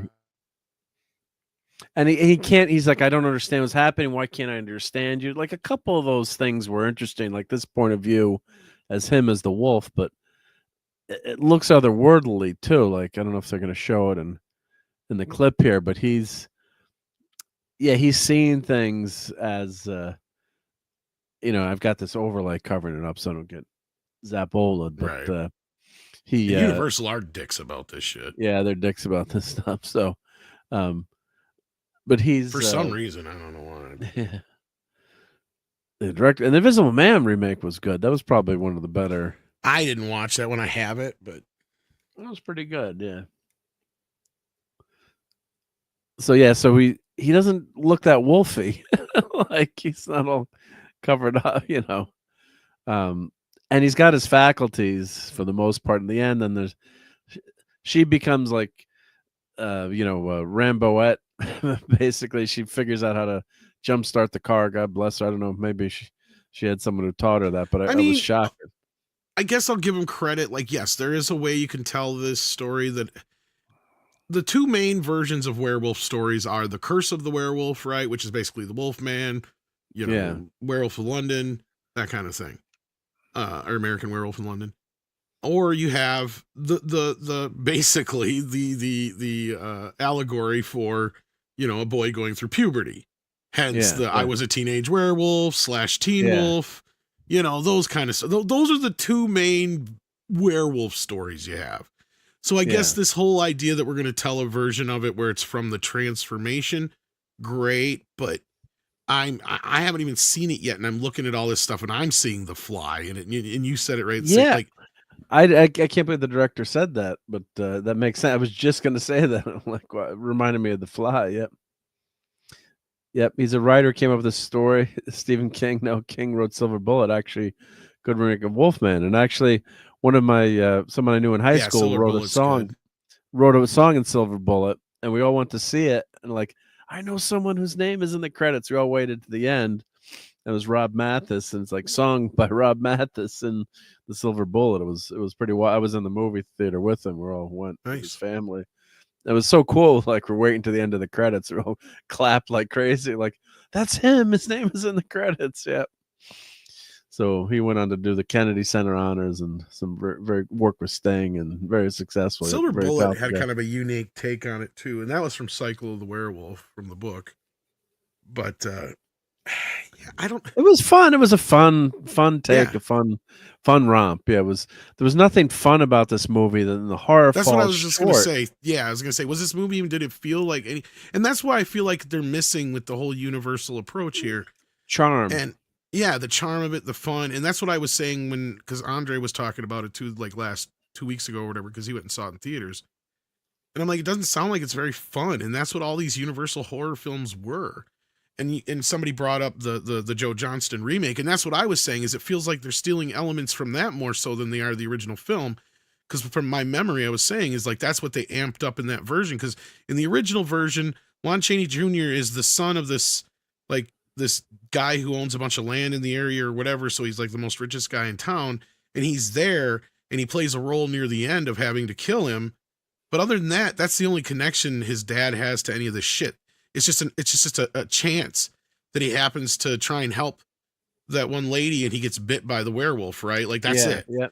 And in my memory, and again, it's been 20 years since I've seen that remake, but that was my memory from that remake, was there was more of a connection with the father and the son, and the werewolf thing being a lineage thing, like a curse on the family more. So if I remember right, somebody correct me if I'm wrong. And it feels like they're stealing that element more so than anything. The Howling is fun because that's just about. I love the Howling. I love the Howling. Yeah. That's just about a whole fucking group of werewolves that just have their own like society. Yeah. So this is the dad in the beginning. This is the kid.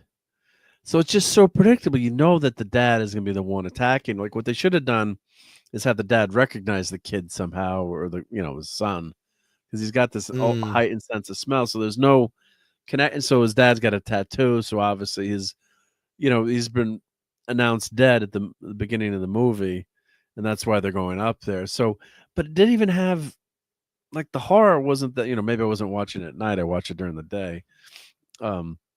Maybe it didn't have that, it had one good jump scare maybe, or two jump scares. And it's just, you don't feel the connection. You don't care about the characters because they're such miserable effing people. And it makes no sense that, if the dad knows there's this wolf creature out there that you can barely kill, or, it's almost impossible to kill. it's like you're putting your kid in danger. I mean, it's just as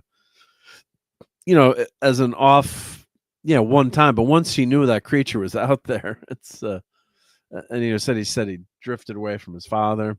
Oh, this is the wolf view. So this is the wolf view that you get. So that's how the people would look to him. That was a little creepy, but then it gets worn out after a while, and you're not sure when the dad flips at that point. Oh wow, they showed that much of the wolf in the trailer, or is that just a picture? This is a picture, yes. Okay, that's why I was gonna say. But really, that's. I mean, his nose looks a little bit better than the one that they had at Halloween Nights. I'll give him that, but because it's not just a mask, but it's not. It's not great, and he's like losing all his hair, and like you said, like Brundlefly, and it's like, it's like, why are you looking like, Wolfman should be covered in fur, and it's just really not scary. So this is obviously the dad, and the climax of the movie. Then they start to fight. Dead man once. This is what Andre said.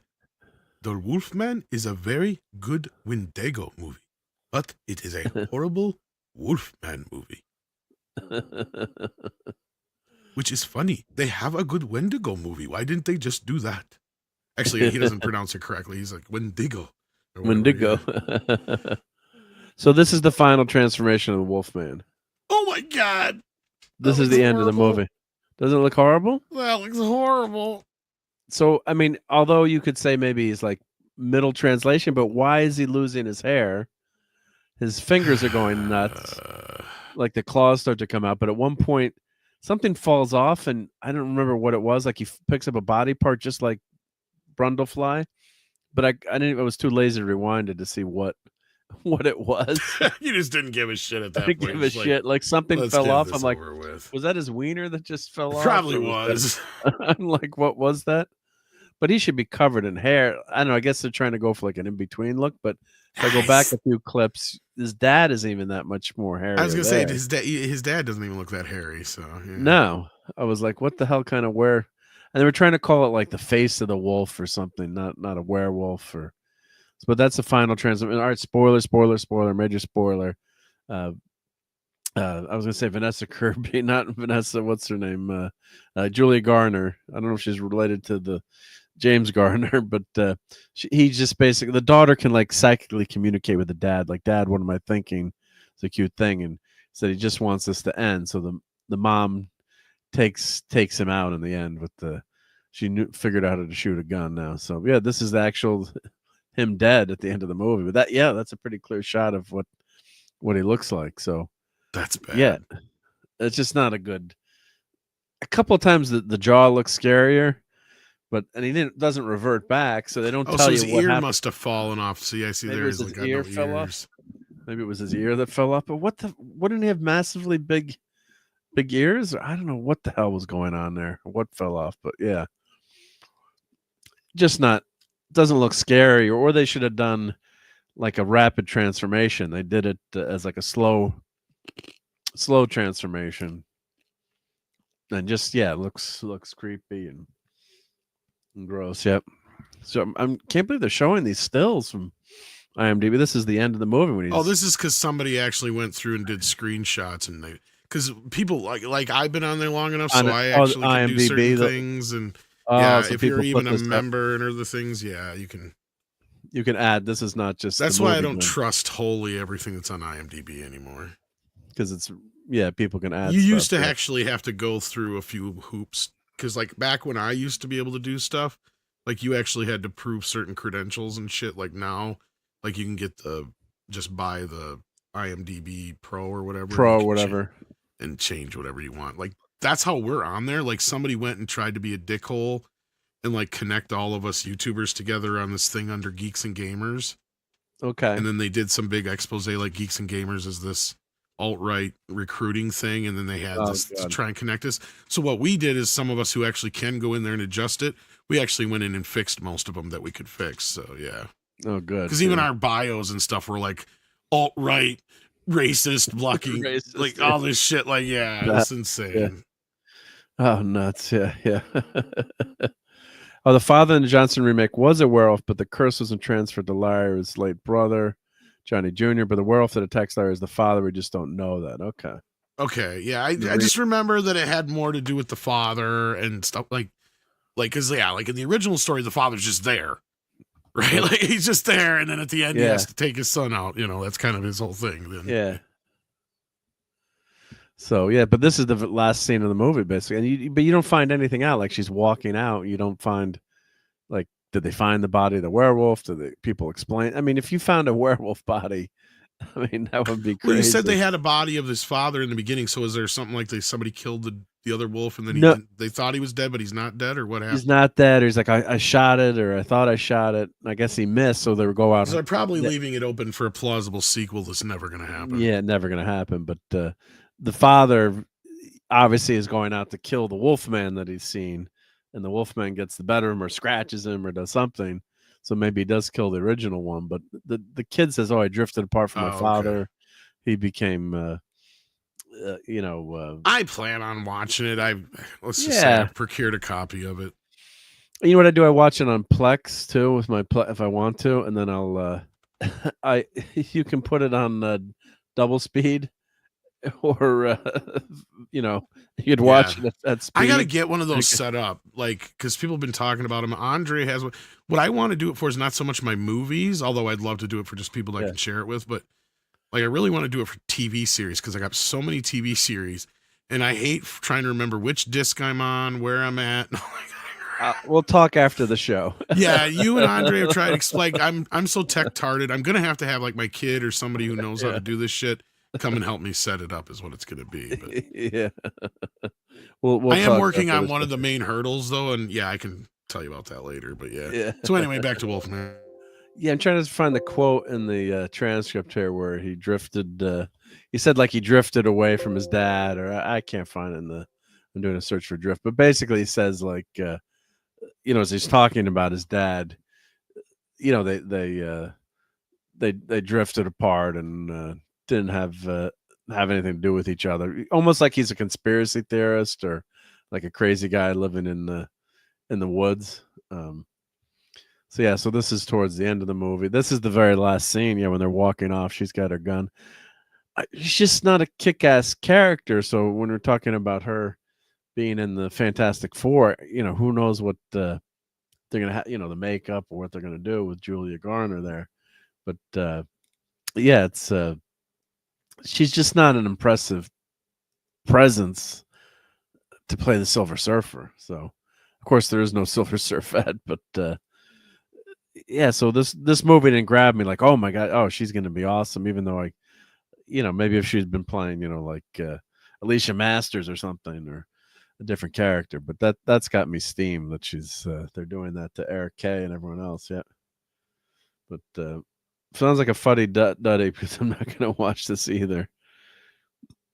It's just that's when he's initially transforming, and what's gonna happen, but it's just the mom lets him in at the end. This house is a fortress, and the mom lets him in the end. It's what are you doing? Don't let the guy back in, right? The actors are competent, but there's just nothing that really this is phenomenal. I guess that's the grandpa. It looks competently shot and all that business. My issue with it is like I said, it's if you want to do a body horror film, why are you not doing the original body horror film? They're not. The Fly, right? And I get it. That's because Cronenberg kind of did the ultimate version. You can't really top that. I mean, that's one of those few remakes that's probably arguably better than the original. Yeah. And that's just because the original, even though it wasn't that old, when they remade it, it was so quaint in comparison, just because it's just so weird, because that movie came out 59, I think the original one did, 60, something like that. So Vincent Price, yeah, so when they remade it was only 20 25 years old, but that's such a freaky the original too. Oh, help me. Oh my god, with Vincent Price with the fly there. Oh, talk about scaring the crap out of you. Yep. But the family is basically idiots too. 58, that's when the original one. 58, okay, 58. But the family is basically idiots there too. It's And then he's got his arm all cut up, and he doesn't they don't treat it, or they don't show it, or they don't do anything to it for it's like, let's just wait till it's a total mess. And there's a couple of good action pieces, but you don't care about the characters, unfortunately. So that's the problem. You're not really invested in the characters, and the body horror is not good. It's not good.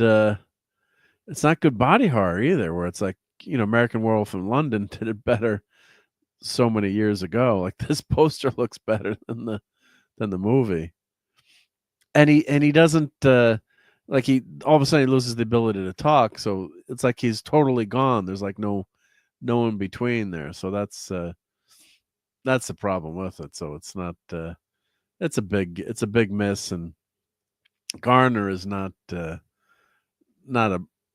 I hate saying that someone's not a good actress or picking on someone, but I'm not going to rate it now, but yeah, I'd give it like a 3 stars, I guess, or 2 stars. I mean, just definitely not worth watching. I think the girl was the young girl was decent. She was good, and that relationship was good, but yeah, they didn't have anything that was like, oh, that was a great scene, or even sometimes a crappy movie will have a great scene. You're like, oh, that scene was well done. So maybe like the first, when you watch it, let me know, Tom, but like the first 15 minutes, I would say, was maybe was decent, but everything else was pretty passable. So yeah, so avoid the wolf man. Yep. and watch the original. Go watch the original. It's definitely worth it. But all right, before we get we did do a long show tonight. I started the evening, I wasn't feeling good. Now I feel a lot better, but we got to finish. Oh, I didn't know that, or I would. No, I love. I kept feeling better as the show went on. It was so much fun hanging out with everyone. We got to finish on some foodery, right? So we'll do a little bit of quick Super Bowl foodery. I don't have a ton of stuff, but let's show a few food photos here. Why not? So let me get to where's my food photos? Come on. Food photos. Of course, we always want to put up. Thank Clobber Toms for doing this. The Sunday Night Eatery, his favorite part of the show. Yep. And Guagnar, thank you, Guagnar. That's amazing. He did this with the Clamtastic Pizzeria. So thank you, Guagnar. So you didn't go to any parties tonight, Tom, or anything, right? You didn't do any. No, I sat right here and watched it on Tubi, and yeah. Then I quit watching it and went and watched Who Shot Liberty Valance. Okay. All right, so let's start with, let me share this. We'll go back in time. So this was going out to dinner for my wife's birthday, so I got a fancy dancy pineapple something drink. It was expensive and good. Yep. So we had sushi. Let's go through. Yeah. Oh, I think I showed these. Yeah. So we had sushi. That was my sushi dinner. Let's go through those. Yep. So we did show those. Yep. All right, here we go. So you got to have some pulled pork. Well, unfortunately, one of my wife's pickleball friends, and she's become good friends with her husband, unfortunately got suddenly ill and turned out to have, something not so good. It wasn't cancer, but just some a disease that hadn't been caught. They said, "Oh, something you can live with, and you take medicine." Then he ended up getting pneumonia, an infection, and he passed away suddenly after finding out about this 4 weeks. Oh, wow. It was a horrible story. As a young, just as to be a bummer for everyone. But so one of my wife's good friends, so that she met through pickleball, and so we made, like everyone's been doing, food chains. So they had my pulled pork last summer. I'd made pulled pork, and we loved your pulled pork, and can Mark make that again for us? Or so we made Super Bowl meal for him, because life sucks sometimes, but you got to do what you can for friends, and so that's my So they loved it too. Thank God it came out. The pulled pork came out. It usually comes out pretty good, but they were really happy. Like, oh, it was hit the spot. So yeah, you want to do what you can to help people out. But yeah, don't take anything for granted. I mean, the guy, God, he just retired, and but very early 60s, not too far off from me now. I'm getting closer to the 60s. God damn it. And yeah, it was just way too sudden and quick and just terrific. But so there's my kitchen mess, getting ready to make chili and the pulled pork. And of course, I always use Goya beans. Yep. Oh, we got a question from Oliver on the werewolf here. Let's see. Tom, do you prefer the werewolf to transform easily when the full moon shows up, or when he undergoes an agonizing transformation process of his fangs and claws coming out?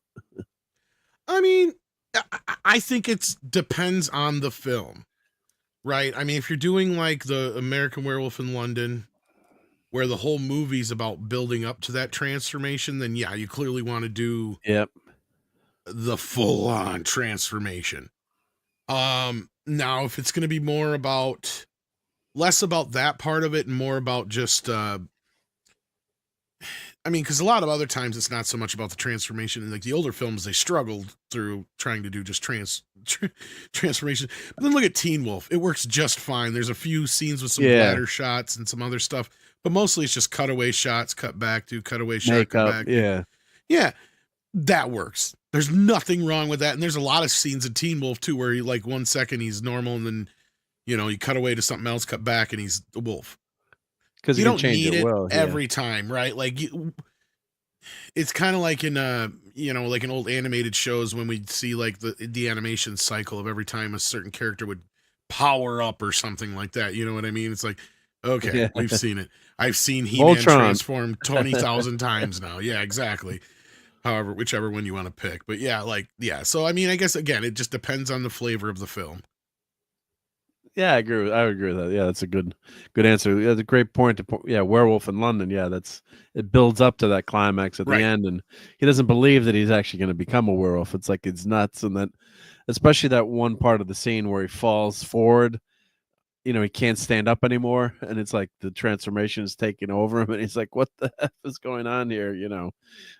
When he can no longer stand. I think that's like a pivotal moment in that transformation too, when he's just losing it, and it's so well done too, right? I mean, you'd think it was probably someone watched it today that might think it's CGI. Yeah.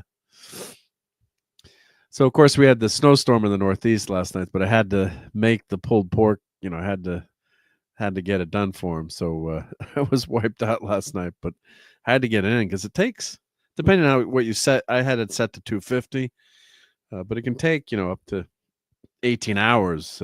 Depending on what your fire's set at. I mean, you could maybe cook it at 350 or 300, but I had it set to 250. And of course, it had to snow that night. So, but I thought that was a cool shot. So there's my computer covered up in a plastic bag. So I've got a computer-controlled fan. So it sets the intake on the green egg. So you can use it like an oven. Yeah, you could set it at 250, because what happens is, you can set the vents, but when you go to bed, right, temperature could change. So if it goes up too high or too low, it can be a problem. So so you've got your temperature here, and then you've got a temperature of the pork butt, picnic butt. So this is a bone in. Yep. So let's see here. Yeah, Hull TV has got good at just giving an audio cue or snippet. Yeah, to save time. Yep. And Mara says, 12 hours. Yeah, I think that's probably, what did I put in? I put this in at 10 o'clock, but then the time it gets to temperature, probably 12 to 13 hours. And then I just let it go pretty low too. So that was a cool shot, just in the snowstorm with the green egg, with the I think I got to change the gasket. I got to put a new gasket on. I'm getting a lot of smoke leaking through there, but the green egg does a great job with the insulation that it has. The Weber Virtual Bullet lose a lot of heat there, but Texas, you don't get that cold weather. Chile never takes great pictures of Chile, right? There's That's what I'm chili just doing. Always looks disgusting. Disgusting, right? Yeah. How do you make chili look good? Yeah. You can't make chili look good. That's the problem. You can't. When it becomes the barbecue, Mark becomes Iron Man. LOL. Thank you, RJ Godzilla. Yeah. Yeah, that's just the meat there, and that's just that. Last year, if you will go back on my channel, I had I did a whole live video of making the chili. But you're right, Tom. It never looks so good. Yeah, like sometimes the pictures of the that's like not that picture doesn't look so good. Oh, because I just sprayed it down too, so it looks a little slimy there. That's a better picture. Yeah, not so close. Yep. But you know what I do too? My brother-in-law, he cooked. He had a pop-up restaurant during the vid, but he doesn't trim the fat cap. He's like, he cooks it with I put the fat cap down to protect it as you're cooking it, and that's just so much easier. It's like you don't have to go crazy, trimming the fat. I just pulled all the fat off of it. Yeah. Well, isn't part of it though that it soaks up the juiciness from the fat though, or does it matter? Well, what some people think it's too fatty, but I had the fat cap, the big layer of fat underneath, so it just kind of protects the. Right. It doesn't dry out, basically. I'm talking about for the flavor of it. I mean, yeah, obviously you cut off the fat. Yeah. And actually with this, it just pulled right off like a toupee almost. Yeah. Oh, well. Yeah. So it was, I mean, because you can spend the time trimming. And he was doing like 10 of them a night at one point. So he's just kept experimenting. He's just in a professional cookery. It's just I just leave the fat cap on now. It's it's too, to trim everything down. So there's the, and he likes it with the bone in. So the picnic with the bone in and holds it together. You don't have to wrap it. So, yeah, gumbo doesn't look that great in a bowl either. Yeah. So, what is brain? Brain and brain. Yeah, sometimes the pictures don't look so. But yeah, that's the good side. But yeah, that meat was just so. Oh man, that was so good, especially when it's hot and it's like an MLT, just right off the fire. And well, actually, you put this in a cooler. I let it sit for an hour or 2 hours to the juices all go back in. You wrap it in foil, and I put it in a little cooler, so it keeps it at temperature in the cooler. And that's a trick here. You kind of can't see it, but you buy the knit gloves and put the disposable gloves over the top. That's a good way to do it. But yeah, that came out. Oh, that was it's just nothing better than that, right out of the fire. Right, out of the cool, just breaking it up. It's that's don't keep picking at it. Don't keep eating it, right? So there's the finished product there. So, yeah, it doesn't look great. It doesn't look great either, I have to say. But one trick is I put apple juice in this and some of the rub too. Mix rub in there and then mix it all up. Apple juice, pineapple juice, something so it you get some moisture in there, because when you reheat this too, you don't want this to dry out. But oh man, it's good stuff. Yep. Yeah, tastes better with the fat. Yeah, Mars. Yeah, so there it was. You take the big fat cap off, but it was you leave some of that fat and just a little bit of that fat. You got to have that taste. Just taste. Yeah, better. It's got to be there for the flavoring, and it helps soften up the meat a bit. And there's good reasons for it. That's what I was asking. I mean, obviously you cut it off before you eat it, most of it, but yeah. Yeah, you have some of it in there. You could see in the tray, and it's mixing in there. It's just part of that flavor that you get. But yeah, you're right. Yeah, close up, it's doesn't always look. Yeah, it doesn't look the most appetizing like that. No. Yeah. Now this was smells good though. I bet it smells. Oh god, it smells good. Yeah, and you can't stop picking, especially once you make a sandwich. So we gave most of it away, but I saved a little container so I can make some sandwiches tomorrow. And this was our friend. He made our friend, his son actually has been cooking a lot, so he made these poppers. Oh man, those were good with the bacon. That was good. That was good stuff. Yep, big pepper poppers. And I think that's the last. Yep, that's our last picture. So I thought I had some more pictures of some of the other appetizers Sean made, but he made some good stuff. But yeah, that's one of the fun things about the Super Bowl, right? Is the parties and the food and the food and everything. Don't let the Wolfman get that. Yep, Deadman. It's a pork butt. I like big pork butts, and pork butt is great. Lie. I cannot lie, but that's a great way to feed people pretty cheaply. I mean, pork butt is pretty cheap, so I'd say it's a really great way to go to feed a lot of people for a party, and everyone loves. Make some coleslaw, have a few sides, right? Get some beers and feed a lot of people. So if you can, and the effort to cook, like I probably should have done 2. I just did 1, but I was doing my chili too, so I had a huge batch of chili. I should have gotten a picture of actually the chili in the bowl all dressed up. That's probably the only time it looks good. But it's a great way to feed a lot of people. And I was down some weight this week, but if I get on the scale tomorrow, I'm gonna be up. And ribs, ribs are always. I love doing ribs. Ribs are pricier though, but thank you, Joe Biden. It's ribs are expensive, but pulled pork you can feed a ton of people. Sometimes, cook some ribs, but have pulled pork or whatever. You're a line dog face pony soldier. Oh, he's mad at me, Joe. He's mad at me, but yep. So why do you make us hungry close to 2 a.m.? Yeah, that's my superpower. Yep. All right, well, let's get the hell out of here. And thank you, Tom, for being here tonight. This was awesome. And Courtney, thank you for popping in. And who else did I? Let's see.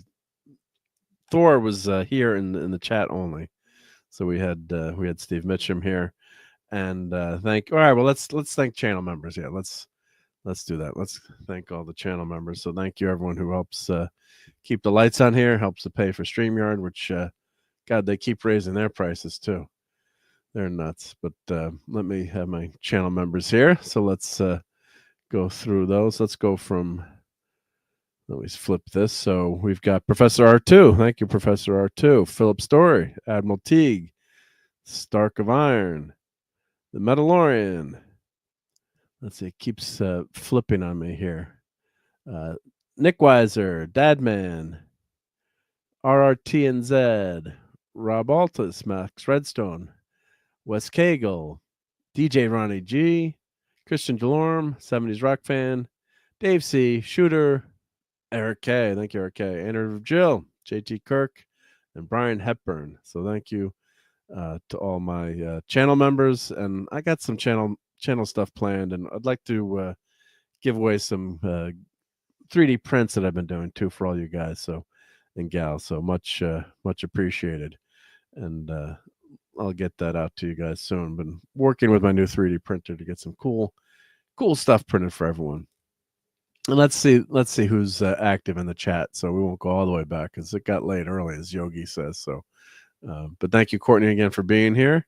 Oh, and thank you, Eric K, for your super chat. Thank you so much, Eric K. That was awesome. We've got the Void King, Tetrarcher of Apathy, the Dead Man, RJ Godzilla, Oliver, Mars Monkey Max, Lisa, Lemon Pie, Jonathan Conroy, and Courtney's still there hanging with us as well as Eric K and Brian Hepburn. So that's who's active in the chat. And God, I think I got everyone, but if I didn't because I'm an idiot. But thank you everyone who's been here. We got some cool get some of these icons out here. But yeah, it's been a fun week. It's gonna be good to, I guess, get back to work. I don't know, but hopefully we'll get some. We don't get those snow days like when you're a kid. You're like, we're gonna miss school. Yep. Oh, Tom says, can we hear Biden? I don't know if this is awfully late for Joe Biden to be here. I mean, it's early. Late for you, Joe. It's early. Well, good morning. Morning, Joe. You lost your security clearance. Do you remember that? I did. Yeah. So what are you going to do now? We get ice cream. Oh, you can use ice cream. You've got to eat. Either it's low fat or non-top secret ice cream because you lost that security clearance. So But yeah. What's security clearance? You know, we can read all the stuff that's super top secret, like Area 51. You can learn about aliens and stuff. Aliens, where? The illegal ones in Area 51. The ones from Mars. There's not as many crossing the border as you think there is, okay? I don't know. I'm president of the United States. I will do the bestest job in the world to make sure the borders are secure. But what about the ones coming from Mars? I like Mars bars. You like Mars bars, yeah. I don't know. You better do something about it. You're not going to get elected. Some ice cream. I did elect. Don't you worry. It's my dream ever since I was a little boy to be the president. In 2020, I'm running for president. You watch. You're running for president in 2020. That's right. Yep. Good luck. Yep. I hope you win in 2020 again. Yeah. I will. Did you see this Wolfman movie? I mean, I saw the Wolfman movie in the theater. Well, you talked about your blonde hairs on your leg, right? It kind of you're kind of like a Wolfman, yeah. Yeah, I'm kind of like a Wolfman. Well, I think Joe, you better get to bed, Joe. It's been a tough month for you, so you probably should get some rest there, so you can go get some ice cream tomorrow. I get ice cream tomorrow? Yeah, if you go to bed early. If you go to bed now, you get some ice cream tomorrow. Yeah. All right. Yep. All right. Well, it's great to have Corn Pop's best friend pop in. Yeah, he's a bad dude. Yep. You're a line dog face pony soldier. Never gets old. Yep. All right, Tom. Well, it was awesome hanging with you. And, yeah, it's been fun.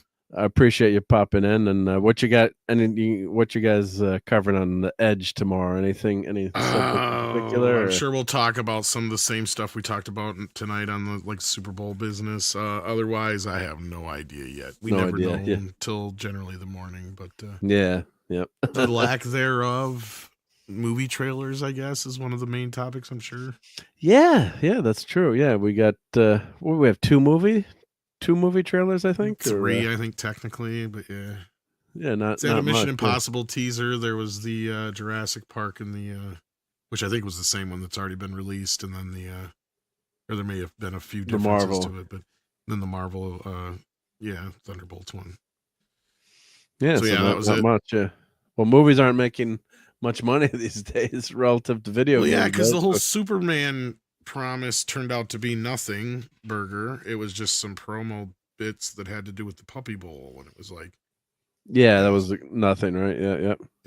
So it was kind of like, oh, that's stupid, right? So no big news there. Yep. So, all right, well, let's get the heck out of here. But thank you, everyone, again. It's always so much fun hanging out with you guys, and we'll catch you during the week. There's Tom. Everyone here is subbed to Tom, but make sure you're subbed, and we'll see you during the week. And have a safe, healthy, watch out week, and watch out for snow. Right? I think we get more snow in the Northeast. What a pain. Hope my son's home to shovel again. I owe him some money. He shoveled for me. Yep. So see everyone next week for more geekery, as Lisa says. Yep. So thank you, everyone, and have fun storming the castle. Superman. We got to play a few clips on the way. Groovy. Hello, computer. Brain. Yes, brain. I like you a lot. And Callie in your place, would you? Not. What about you? What about you? Why don't you What about me? Why don't you You go? are expendable. You're not. No, I'm You're not. not. I am not expendable. I am not expendable. I'm not going. Fun storming the castle. 106 miles to Chicago. Got a full tank of gas. Half a pack of cigarettes. It's dark. We're wearing sunglasses. Hit it.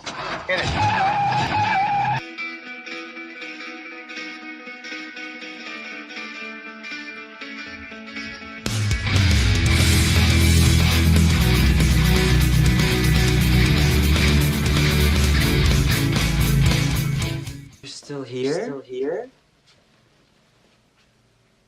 It's over. It's over. Go home. Go home.